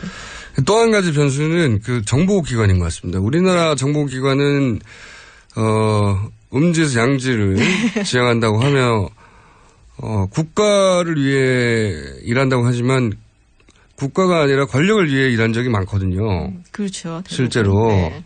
권력으로부터 자유롭지 못했고. 미국 정보기관은 어때요? 미국 정보기관이 트럼프에 대해서 어떤 태도를 취하냐에 따라 굉장히 중요하게 갈릴 것 같은데. 너는 너 길 가고 나는 내 길 간다. 뭐 이런 태도죠, 사실은. 정보기관은. 그래요? 네. 대통령하고 무관하게 돌아가는 경우가 많습니까? 대통령하고 뭐 전혀 무관하진 않지만은 그 외압에 이렇게 흔들리고 이렇지 않아요. 워낙에 방대해요, 그 조직이. 그러니까는 지금 뭐 오피스 오브 내셔널 인텔리전스에서 그 총 주관하는 오피스까지 합친 미국의 정보기관이 17개예요. 그렇게 많아요? 네, 17개. FBI, CIA, NSA. 그 정도만 알고 있는데 뭐 국방부에만 한 8개 있고 뭐 이런 식이에요. 그래서 정보를 다루는 기관들. 네. 그러니까 어마어마하게 방대한 조직이고 얼마를 쓰는지도 모르잖아요. 돈을 거기다가. 그렇죠. 그리고 이 사람들이 저도 사실 전직 CIA 요원이었던 사람들 그 한 2명 알거든요. 네. 만나보면은 이 사람들은 정권이나 대통령이 별 관심 없어요. 그리고 굉장히 애국자들이고 약간 좀 지나치게 우리가 부르는 그런 애국자스러운 모습이 좀 있어요. 그러니까 정권은 유한하지만 국가는 영원하기 국가는 때문에 영원하죠. 국가에 충성한다. 국가와 조직에 충성하는 정말 그런 마인드들이 많아요. 굉장히 보수적이고. 그래서 어떻게 보면 저런 사람들이 참 그냥 정말 애국심 하나로 미국을 이끌어갈 수도 있겠구나 이런 생각이 들 정도고. 그럼 미국 정보기관은 뭔가 이상한 게 나오면 트럼프가 현직 대통령이라 하더라도 그냥 묻어두지 않을 수도 있겠네요. 묻어두지 않을 가능성이 좀 더 많고요. 지금 사이가 안 좋잖아요. 그리고. 트럼프와 정보기관들이. 예, 트럼프가 정보기관들 욕을 많이 했죠. 욕 많이 했죠. 그때 CIA가 이제 오바마 대통령, 전 대통령한테 그 러시아가 해킹했다는 얘기하고 막 이랬을 때 트럼프가 이런 말을 했었거든요. 야, 니네 뭐 이라크에 대량 살상 무기 있다고 했던 거 아니야? 막 그러면 놀리고. 그건 잘못했죠. 그리고 뭐 니네가 나치냐? 뭐 이런 얘기하고. 그래서 굉장히 CIA랑 FBI에서 격앙하고 그랬었어요. 그래서 지금 사이가 무지 안 좋은 편이에요, 사실. 트럼프의 운명은 CIA나 FBI가 지고 있다고 생각할 수도 있습니다. 그쪽에서 지고 있는 정보를 이렇게 적절한 타이밍에 지금은 아니더라도 언론에 나가기만 하더라도 그거의 부분에 대해서 이제 강경하게 대처를 하겠다고 트럼프가 얘기를 했는데 상원에서 이 정보기관이나 정부국 측에다가 지금 이제 트럼프 러시아 커넥션 뭐 혹시 있는지 그 정보를 이제 좀 달라고 요청을 하겠다고 얘기를 했어요. 그래서 조금 약간 조사를 좀 착수를 하려고 준비 중입니다. 그 점은 우리하고 좀 다른 점이긴 하네요. 근데 그 정권과 이 정보기관이 완전히 이제 따로 놀 수는 없겠지만 네. 우리보다는 훨씬 독립적이어서 네. 트럼프 대통령, 현직 대통령에게 불리한 정보도 정보기관에서 나올 수도 있다. 그리고 얼마 전 뉴스를 보면은 트럼프한테 기밀 정보 주지 말라고 얘기를 하기도 했었대요. 정보기관에서요? 대통령인데? 그러니까 뭐 플린도 있고 흘러나갈 수 있으니까 좀 조심하자. 그리고 지금 백악관에서 굉장히 많은 정보가 사실 유출이 되고 있거든요. 그러니까는 좀 조심해야겠다 해서 아주 1급 탑 프라이어티 정보는 좀 주지 말자는 얘기도 있었다고. 정보기관이 자국의 대통령에게 저기서 러시아로 자꾸 흘러가니까. 그게 워싱턴 포스트인가 어디 나왔었어요. 탑 시크릿은 주지 말자고 정보기관 내에서 결의를 했다고요? 네, 당분간 주지 말자. 홀드하고 있자. 뭐 이렇게 얘기를 했었. 지금은 줄지도 몰라요. 한 며칠 전 뉴스니까. 그건 정말 우리 환경에서 보면 부러운 뉴스네요. 그렇죠. 어떤 의미에서는. 네, 어떤 의미에서 상당히 부럽죠. 알겠습니다. 자, 트럼프의 탄핵을 바라는. 그렇게 얘기하지는 않았습니다. 전망하고 있는 그런 가능성을 배제할 수 없다고. 배제할 수는 없어요. 정말로 생각하고 계신 아산정책연구원의 김준 박사님과 오늘 이야기를 나눠봤고요. 다음 시간에는 저희가 그래서 트럼프의 대북 정책은 요 앞에 저희 그 정세현 그 전 통일부 장관이 얘기했는데 정책이 아직 아무것도 없다고 하더라고요. 제가 보기에도 그래요. 텅 빈 상태라고 합니다. 이게 과연 채워질지 다음 시간에 그걸 다뤄보겠습니다. 지금까지 김지훈 아산정책연구원 연구위원이었습니다. 감사합니다. 감사합니다. 미 항공우주국 나사에서 우주인들의 비상식량으로 쓴다는 남미 최고의 완전식품 마카 플러스 한국에서 가장 비싸고 귀한 식품이라는 산삼 플러스 거기에 한국인이 좋아하는 녹용까지 일단 이 세 가지를 모두 넣은 제품이 나온 거니까 마카 산삼 녹용 대박 좋은 건 다 있네 031-323-2559 영한네이처 YHNATURE.com 똥은 싸고 다니냐? 미치도록 싸고 싶다. 빅동의 추억. 미궁 장사랑! 구렁이 똥 이뻤다. 장이 살아야 내 몸이 산다. 혈중 콜레스테롤 개선과 배변 활동에 도움을 주는 건강기능식품입니다. 빅동의 추억. 미궁 장사랑. 지금 검색창에 미궁 장사랑을 검색하세요. 이건 제가 써보니까 효과가 있는 것 같아요.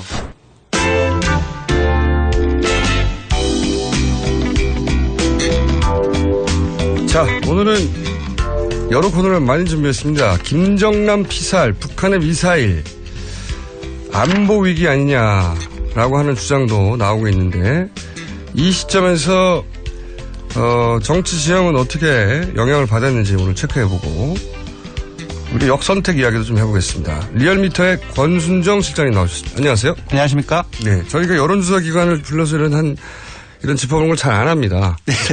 다들 하기 때문에.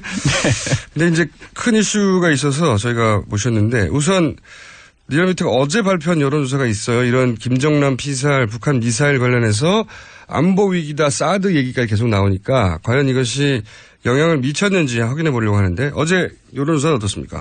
일단 지난주 주간 집계로 보면 문재인 전 대표가 0.4%포인트 소폭 하락했지만 32.5% 1위를 유지했습니다. 이익권하고는 12.1% 정도로 많이 차이가 나고요. 근데 안희정 충남지사가 처음으로 20%대로 올라섰습니다. 20.4%를 기록했고, 이제 그 뒤로는 황교안 대통령 권한대행이 살짝 빠졌습니다. 그래서 그러네요. 2위 안희정 충남지사하고는 오차범위 밖으로 벌어졌습니다. 그 이하로 보면 국민의당 안철수 전 대표가 소폭 하락한 8.8%를 기록했고요. 그 이후에 이재명 성남시장이 8.1%로 그쳤지만 6주 연속 하락세를 멈추고 반등을 했습니다. 그 이후에는 유승민 바른정당 의원, 그리고 손학규 전 의장, 그리고 심상정 정의당 의원 이렇게 순위 나옵니다. 예. 그렇군요. 이게 또 조사 방식 얘기해야 되잖아요. 예, 빨리 말하겠습니다. 이번 조사는 MBN과 매일경제가 의뢰 리얼미터가 지난 2월 13일부터 닷새간 전국의 성인 남녀 2,521명을 대상으로 무선 전화 면접과 유무선 자동응답 혼용 방식으로 실시한 결과입니다. 오차 범위는 95% 신뢰 수준에서 플러스 마이너스 2.0%, 응답률은 8.1%입니다. 아유, 흉추합니다. 이거 꼭 얘기해야 되더라고요. 예, 맞습니다. 네. 자. 의외로 보수 성향의 후보 지지율이 하락했네요. 맞습니다. 안보, 저희가 이제 이게 궁금해서 모신 것은 이런 안보 정국이라고 주장하고 사드 얘기도 나오고 하는데, 이 안보 정국이 야권 혹은 뭐 전체 대선 지형을 변화시켰냐고 이제 확인해 보려고 했는데, 이게 변화가. 결론적으로는 변화가 없고 오히려 야권 지지층이 야권 주자 쪽으로 더 결집한 모양새를 보였습니다. 결과를 좀 이상하네요. 합쳐보면은 민주당이 2주 전에는 57% 정도 나왔는데 주요 후보들 지난주에는 61%가 나왔어요. 처음으로 60%대를 찍었습니다. 그러니까 3명의 주자를 합친 것이 60%. 맞습니다. 그래서 일단 이유는 왜 거꾸로, 그리고 황교안 대행은 수혜자일 줄 알았는데 왜 이렇게 지지율 거꾸로 떨어졌죠? 그것은 일단은 좀 봐야 될 것 같습니다. 일단 그 김정남 피살 사건이 14일 날 그 보도가 됐고요. 1일 여론조사도 하시잖아요. 맞습니다. 보도된 직후에는 어땠습니까? 보도된 직후에선 전반적으로 황교안 총리라든지 강세를 보였습니다. 물론 야권 지지층이 떨어지지는 않았지만 강세를 보였고, 이제 그 이후에 그 삼성 이재용 부회장이 구속되지 않았습니까? 주 후반에 황교안 총리가 떨어지는 경향을 보였습니다. 그래서 김정남 피살 사건으로 다소 상승한 건 맞는데. 맞습니다. 그 효과가 2, 3일을 못 버텼고. 맞습니다. 그리고 그보다 훨씬 큰 게 이재용 부회장의 구속이었다. 맞습니다. 그리고 전체적으로 주간 집계를 하면 소폭, 황 대행은 소폭 떨어졌고, 무엇보다도 지난주에 그러니까 국내 이슈가 훨씬 더 강하게 작용하는 거예요. 국내 이슈 중에서도 정당 이슈가 많았는데요. 대선 후보 경선, 그러니까 더불어민주당의 선거인단 모집이 상당히 반향을 일으켰습니다. 그리고 아시다시피 SBS 대선 주자 국민 면접이 또한 크게 반향을 일으켰는데요.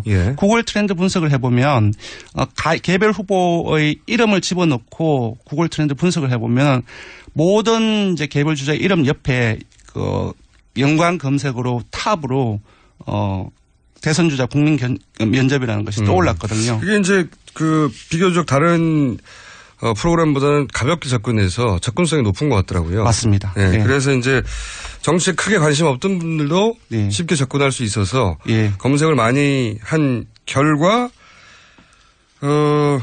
오히려 보수정당 혹은 보수 후보의 지지율이 오히려 하락하고 맞습니다. 야권의 지지율이 상승했다고 하는 예상과는 다른 결과가 나왔네요. 만약에 탄핵 정국이 아니라 일반적으로 정상적으로 박근혜 대통령이 국정 운영을 하고 있었다고 한다면은 아마도 여권으로 지지층이 결집을 했을 겁니다. 이전에도 그런 경향을 보여왔고 뭐 외교 방문이라든지 뭐 핵실험이 두 차례 있었지 않습니까? 하다못해 미사일 발사에도 조금 올라가고 맞습니다. 해외 순방에도 또 좀 올라가고 그렇습니다. 지금은 완전히 상황이 다릅니다. 국정농단이라든지 탄핵 정국이 계속되고 있고 그리고 탄핵 심판을 불과 몇 주 앞으로 앞두고 있기 때문에 이러한 안보 이슈가 크게 작용을 하지 못하는 여전히 탄핵 이슈가 국민들한테 가장 큰 관심사군요. 그렇게 볼 수 있습니다. 탄핵 이슈와 관련된 사안들이 나오면 지지율이 움직이지만 그렇지 않은 사안들은 오래 가지 못한다. 오래 가지 못하고 상당히 좀 소폭 짧은 기간에 영향을 미치고 좀 사라지는 경향이 있는 것 같습니다. 김정남 피살 사건 같은 경우에는 보수 진영에서 볼 때는 굉장히 큰 이슈라고 생각했을 텐데 실제로 자유한국당의 지지율을 보면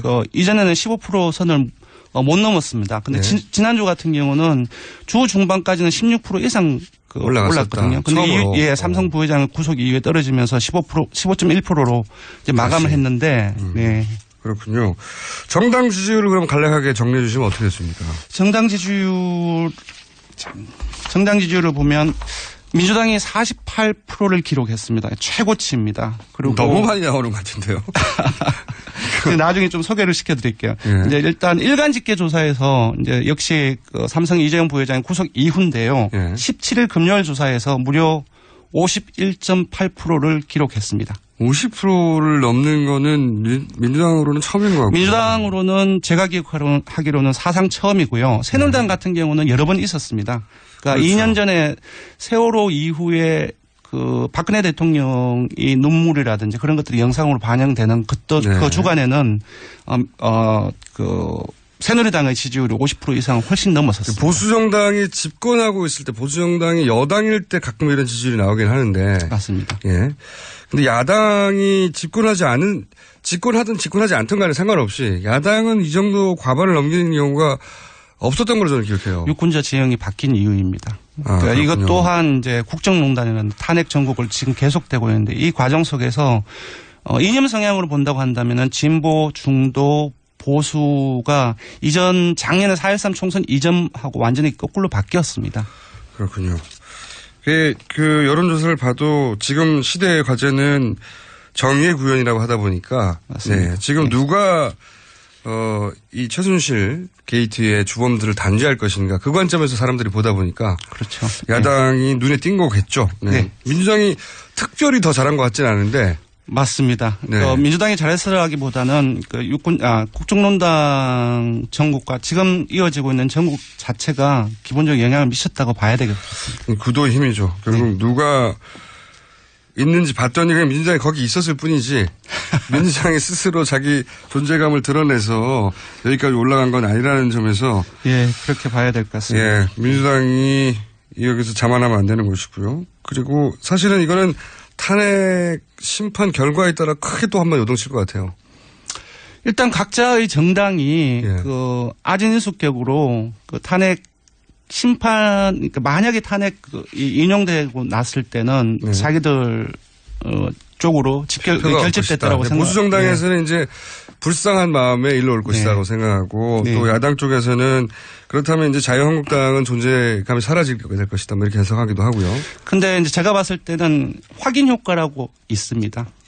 자신이 생각하던 것들이 현실화됐을 때 그쪽으로 그런 명분이라든지 분위기가 몰려가는 가능성이 있는데 만약에 탄핵이 인용이 된다고 한다면은 다른 이제 자유한국당이나 바른정당의 예측과는 달리 오히려 이제 야권 쪽으로 결집할 가능성이 더 높은 것이 만약에 기각되면 어떻게 될 거라고 예상하십니까? 많은 국민들이 상상하기 싫겠지만 여론조사 전문기관으로서는 어떻게 전망하세요? 일단 기각이 된다고 한다면 일단은 차기 대선이 이제 미뤄질 수밖에 없고 네. 국정 운영으로 이제 복귀하는 상황인데 이 과정에서는 당연히 일단 보수층이 결집할 수밖에 없고 이제 중도층도 색깔이 다 이렇게 다르지 않습니까? 중도층 중에서도 보수층이 있는데 이제 그분들 같은 경우도 이제 결집을 그럼 하지 않을까 여권, 야권 싶습니다. 다 결집할까요? 오히려 탄탄하게? 그런 부분 그렇게 볼 수 있습니다. 이게 워낙 그 탄핵 결정 이 자체가 워낙 정치 쟁점화된 부분들이 그 극대화된 부분들을 따라서 이제 양쪽으로 양극화될 가능성이 그러니까 더 있습니다. 화날 분들은 더 화낼 것이고 거봐라 아니지 하는 분들은 또 거봐라 아니지 하는 정치 세력 그런 자기 마음을 대변한 정치 세력으로 다 모일 것이고 맞습니다. 예. 네, 지금으로서는 상상하기 쉽지 않은데 크게 갈릴 것 같습니다. 자 여기까지 해놓고 이제 한 가지 더 여쭤보려고 하는 게 이 민주당 경선을 가지고 역선택이라는 이야기가 민주당뿐만 아니라 다른 정당에서 다들 한마디씩 해요. 맞습니다. 네, 국민의당에서도 한마디 하고 하여튼 그 특정 당의 당내 경선을 두고 모두가 한마디씩 하는 경우는 쉽지 않은데 모두가 한마디씩 하는 것이 이 역선택이라는 단어가 때문인 것 같아요. 맞습니다. 예. 자, 제가 궁금한 것은 이겁니다. 이 관련 여론조사도 해보신 걸로 아는데 자, 역선택은 일어나지 않는다라고 말하는 사람도 있고요. 역선택이 대단히 우려된다고 말하는 사람도 있습니다. 양쪽 다 그럴듯한 이유를 대긴 하는데 여론조사를 해서 지금 여기 이제 역선택이라는 단어에 걸리는 분이 이제 안희정 도지사거든요. 맞습니다. 안희정 도지사의 지지자 뭐라고 할까 구성을 분석을 해보면 그건 어느 정도 가늠할 수 있을 것 같은데 그 관련 조사 내용을 좀 소개해 주십시오. 일단 먼저 두 가지로 분리를 해야 될 것 같습니다. 역선택이 과연 일어날 것인가 말 것인가 부분하고 그 일어나더라도 과연 효과를 민주당 경선에 미칠 것인가 이렇게 분리를 해야 될 것 같은데 역선택이라는 것이 과연 일어날 정도의 구성이냐 맞습니다. 지지자. 그리고 그렇다면 그것이 영향을 미칠 것이냐 짧게 정리해 주세요. 그러니까 앞 전자의 부분에 일어날 가능성이 있는가라는 부분에서는 여러 예가 지금 축적되어 있는데 일어날 가능성이 있습니다. 결론적으로 말씀드리면. 결론적으로는. 그러나 현실적으로 그것이 민주당 경선에 일정한 방식으로 크게 유의미한 방식으로 영향을 미칠 것인가를 봤을 때는 부정적인 측면이 많습니다. 그러니까 이렇게 정리할 수 있네요. 역선택을 할 만한 지지자 구성이다. 맞습니다. 안희정 도지사의 지지자 구성이 간단하게 어떻게 되어 있습니까? 지지자 구성은 기본적으로 이념 성향을 본다고 한다면은 중도와 보수의 골고루게 지지를 받고 있습니다. 그러니까 보수층 같은 경우는 황교안 권한대행이 1위고 그 다음이 안희정 지사입니다. 그러면 간단하게 얘기해서 안희정 도지사의 지지율을 100%로 대략 분류하자면 100%에서 민주당 지지자의 퍼센트와 보수정당의 지지율 퍼센트가 각각 몇 대 몇 정도 됩니까? 러프하게. 지금 약 4.5대 5.5 정도가 저로 5.5가 이제 민주당 지지층. 5.5 그러니까 절반 조금 넘게가 민주당 지지층이고. 예, 거의 한 40% 이상이 절반 못 미치게가 사실은 비민주당 지지층입니다. 그렇군요. 거기 말하자면은 국민의당도 있고 바른정당도 있고.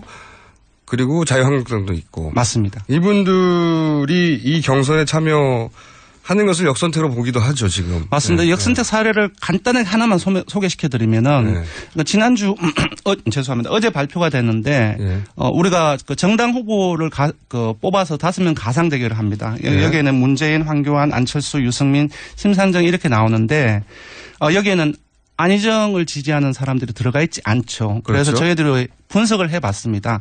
다자 구도에서 안희정을 지지한다는 사람들이 이 조사에서는 어디로 갔는지를 봤더니 같은 당 소속인 문재인 전 대표한테 간 사람하고 그리고 나머지 황교안이나 안철수 이쪽에 간 사람들이 1대2 비율로 나머지 타당 후보 쪽으로 간 사람들이 되게 많았습니다. 그러니까 사실상 이것이 이제 본선 가상 대결은 하지만 기본적인 구성 자체가 본선 대결을 가정한 것인데 다자에서 안희정 지사를 지지를 했다고 한다면은 다자에는 황교안이라든지 다른 분들도 포함이 돼 있는데 그 사람들은 지지 안 하고 실제로 실제로 안희정 지사를 지지하는 사람이에요. 네. 근데 이 사람들이 이런 본선을 가정한 오자대결에서는 다른 타당 지지층으로 더 많이 지지한다는 것은 사실상은 지금은 경선에서는 좀 역선택이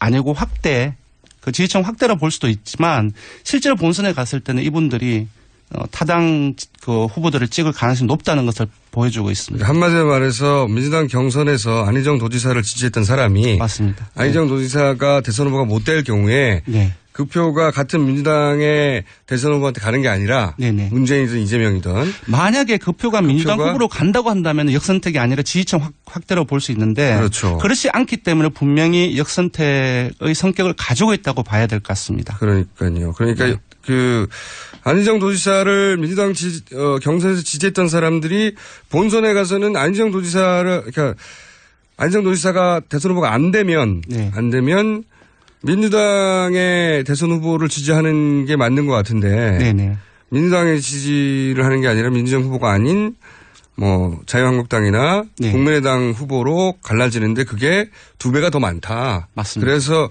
역선택의 성격이 존재한데 하는데 그러면 실제로 그만한 표가 만들어질 것이냐 역선택이라고 할 만한 실제로 경선에 그렇게 많이 참여할 것이냐에 대해서 약간 부정적인 거죠. 맞습니다. 그러니까 일단은 역선택자를 2가지 그룹으로 나눌 수 있습니다. 하나는 조직화된 역선택자가 있을 수 있고 하나는 이제 자가발전한 자발적 역선택자로 나눌 수 있을 텐데 제가 봤을 때는 이 두 그룹을 합친다 할지라도 최대한 범위로 추측한다 할지라도 20만을 넘기는 좀 힘들지 않나 싶거든요. 20만이 전체 경선에 영향을 주기가 쉽지 않다고 생각하는 건 민주당 경선에 그만한 많은 사람이 참여해야 되는 거 아닙니까? 예, 맞습니다. 지금 한 탄핵 심판 전에 3일 전까지 하고 그 이후도 일주일 정도 한다고 했는데 그거에서 그렇게 합치면 한 3-4주가 됩니다. 근데 지금 아시다시피 지난주에 민주당 경선에 대한 국민적인 어떤 관심이 되게 많이 집중이 되었고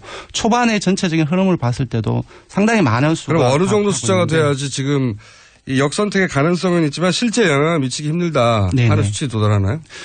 제가 봤을 때는 200만 미만으로 그 선거인단이 구성이 되어도 사실상 크게 영향을 못 미치지만 200만 정도? 200만 정도가 아닌가 싶습니다. 알겠습니다. 지금까지 기준으로 보자면 그렇다는 거죠? 지금까지는 그렇습니다. 지금까지 여론조사를 분석한 결과 그렇게 전망이 된다? 네네, 맞습니다. 자, 이 상황이 바뀌면 또 오시는 걸로 하고 오늘 여기까지 하겠습니다. 감사합니다. 네, 지금까지 리얼미터의 권순정 실장이었습니다.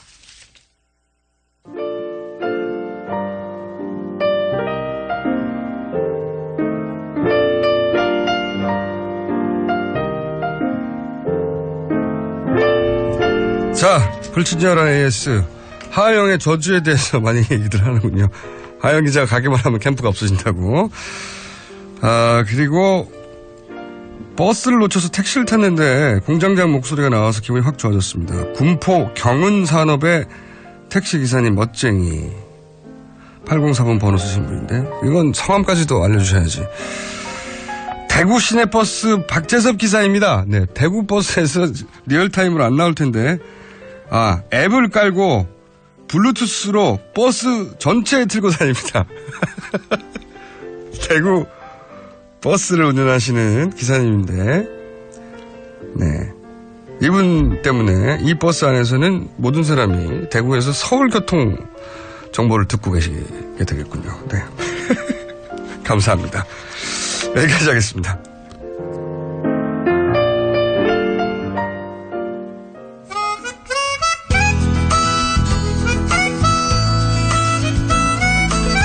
자, 조성주가 간다. 예. 소속이 바뀌셨나요? 예. 어제부로 제가 서울시의 노동협력관이라는 노동정책과 노사관계를 다루는 일을 시작하게 되었습니다. 이렇게 될 줄은 저희도 예상을 못했으나. 얘기 안 했죠. 네. 조성주 전 소장님이 이제 그 직책 이름 국장입니까?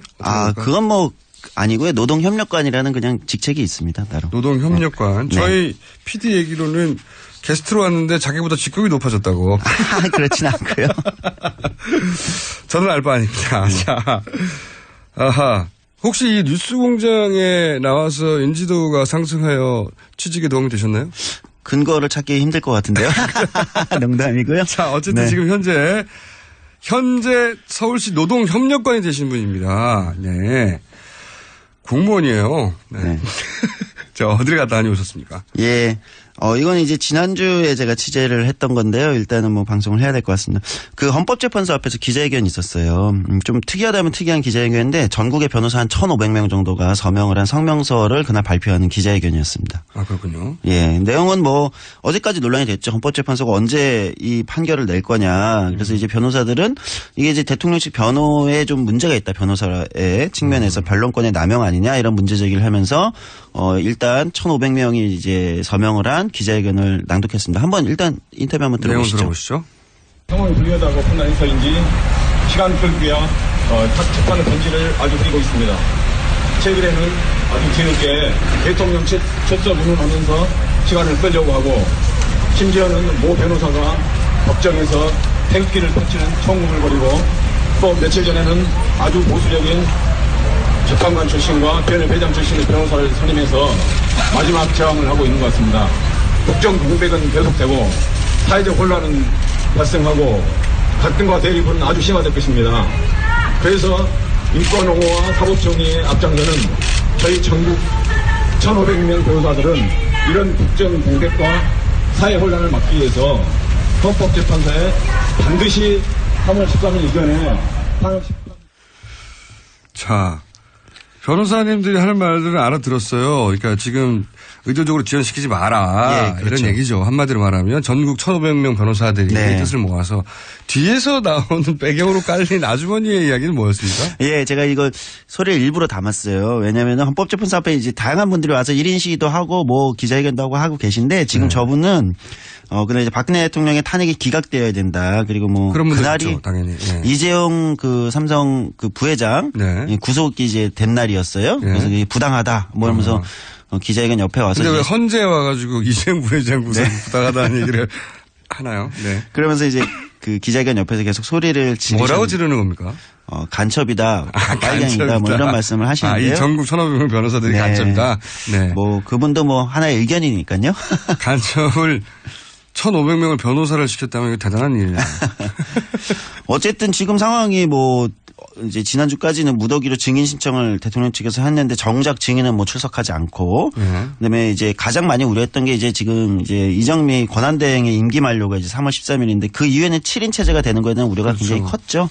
이거를 모든 언론이 다 얘기해서 지금 국민들이 헌재가 몇 명으로 구성됐고 몇 명이면 안 되고 다 알아요 이제. 예, 매번 우리 국민들이 너무 똑똑해지는 것 같아요. 공부를 너무 많이 시켜주고 있습니다. 네. 근데 이제 이 문제에 대해서 이제 변호사들이 굉장히 더 우려가 좀 더 컸던 거죠. 전문가들이다 보니까 우리는 그냥 이게 괜히 때를 쓰고 있구나 수준으로 봤다면 이분들은 이제 법이 정한 바를 벗어났다 뭐 이런 문제의식을 가지고 있죠. 그렇죠. 그러니까 변호사들의 문제의식은 어떤 식으로든 판결이 나는 것이 결국은 판결 이후에는 사회가 통합적으로 가고 이제 분열이 좀 더 잦아들어야 되는데 오히려 만약에 7인 체제가 돼서 판결이 나면 탄핵이 되든 아니면 기각이 되든 분열이 훨씬 커진다. 사회의 비용이 더 커지기 때문에 그 전에 내야 되는 것이 어떤 입장에서는 논리적으로 맞다. 이런 이제 주장들을 하신 거죠. 변호사분들은 뭐 탄핵을 인용하라 기각하라 이런 얘기가 아니라 그렇죠. 법적 절차를 지키고 이것은 3월 13일 이전에 해야 법정실에 맞다 이런 얘기를 하는 그렇죠. 거죠. 네. 그리고 두 번째는 이제 대통령 측 변호인들의 변론 문제에 대한 지적도 있었습니다. 한번 인터뷰 들어보시죠.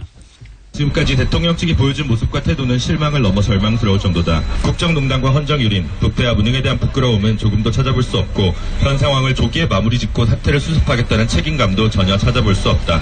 대통령 변호인들의 행태는 또 어떠한가? 이들은 소속법의 기본 원칙, 신의 측은 내팽개친 채 시간 끌기, 쟁점 흐리기, 관련자 망신 주기 등 소송 절차상 금지되거나 자제되어야 하는 모든 것들을 하고 있다.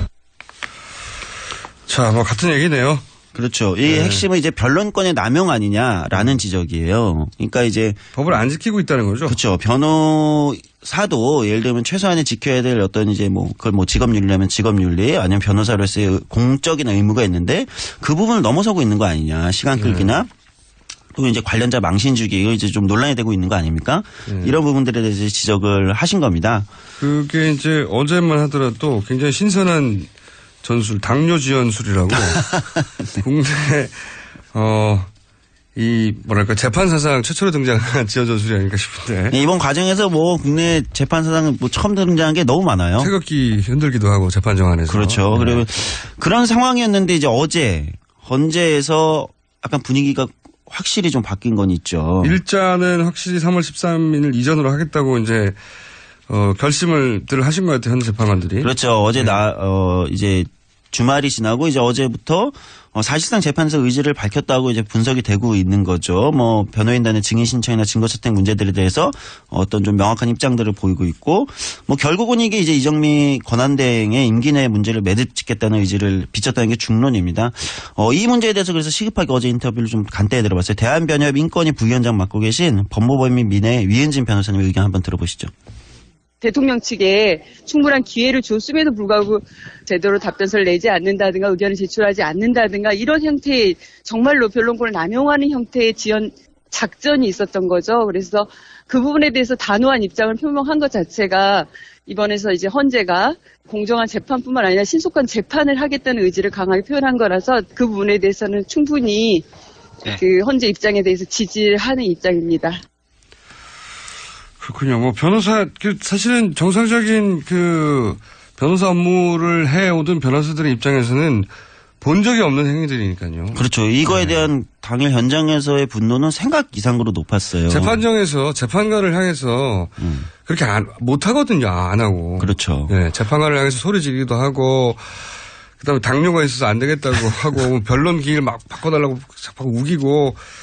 그리고 그 증인들 안 된다고 하는데 계속 부르고 이렇게 못합니다, 변호인들이. 그러니까 또 당일날 이제 변호사들 얘기를 따로 들어보니까 이제 이 대통령 측 변호인단들이 나름 또 과거에는 이제 변호사계에서는 또 원로다 뭐 이렇게 얘기되던 분들이었어요. 그러니까 실망감이 더 크면서 어떻게 이제 원로라 얘기하지 말아라 이런 얘기들을 하더라고요. 원로 등장도 나름의 막판 전술이었던 것 같아요. 막판에 원로들이 등장했는데 사실 실패했죠. 왜냐하면 이재용 부회장 영장이 기각된 걸 근거로 해서 뇌물죄가 구성되지 않지 않냐. 이걸 주요 변론 근거로 삼았는데 영장이 발부되는 바람에 그 근거도 사라져버렸어요. 그래서 앞으로도 이런 걸 이제 사법부 문제나 변호사들의 의견 이런 것도 우리가 좀 가만히 지켜보면서 여러 가지 문제를 좀 바라볼 필요가 있겠다 싶습니다. 알겠습니다. 이거는 1,500명의 변호인단의 뜻이 담긴 기자회견이 헌재 앞에서 있었다는 사실 자체를 잘 모르는데 그런 일도 있었습니다. 전국 1,500명 변호사들 이건 너무하지 않냐고. 박근혜 대통령 변호인단을 향해서 기자회견을 했었다는 내용이었습니다. 자, 지금까지 서울시 노동협력반이 갑자기 돼버린 갑자기 저희 PD보다 직책이 높아진 조성주였습니다. 네, 감사합니다. 저는 김어준이었습니다. 내일 다시 뵙겠습니다. 안녕.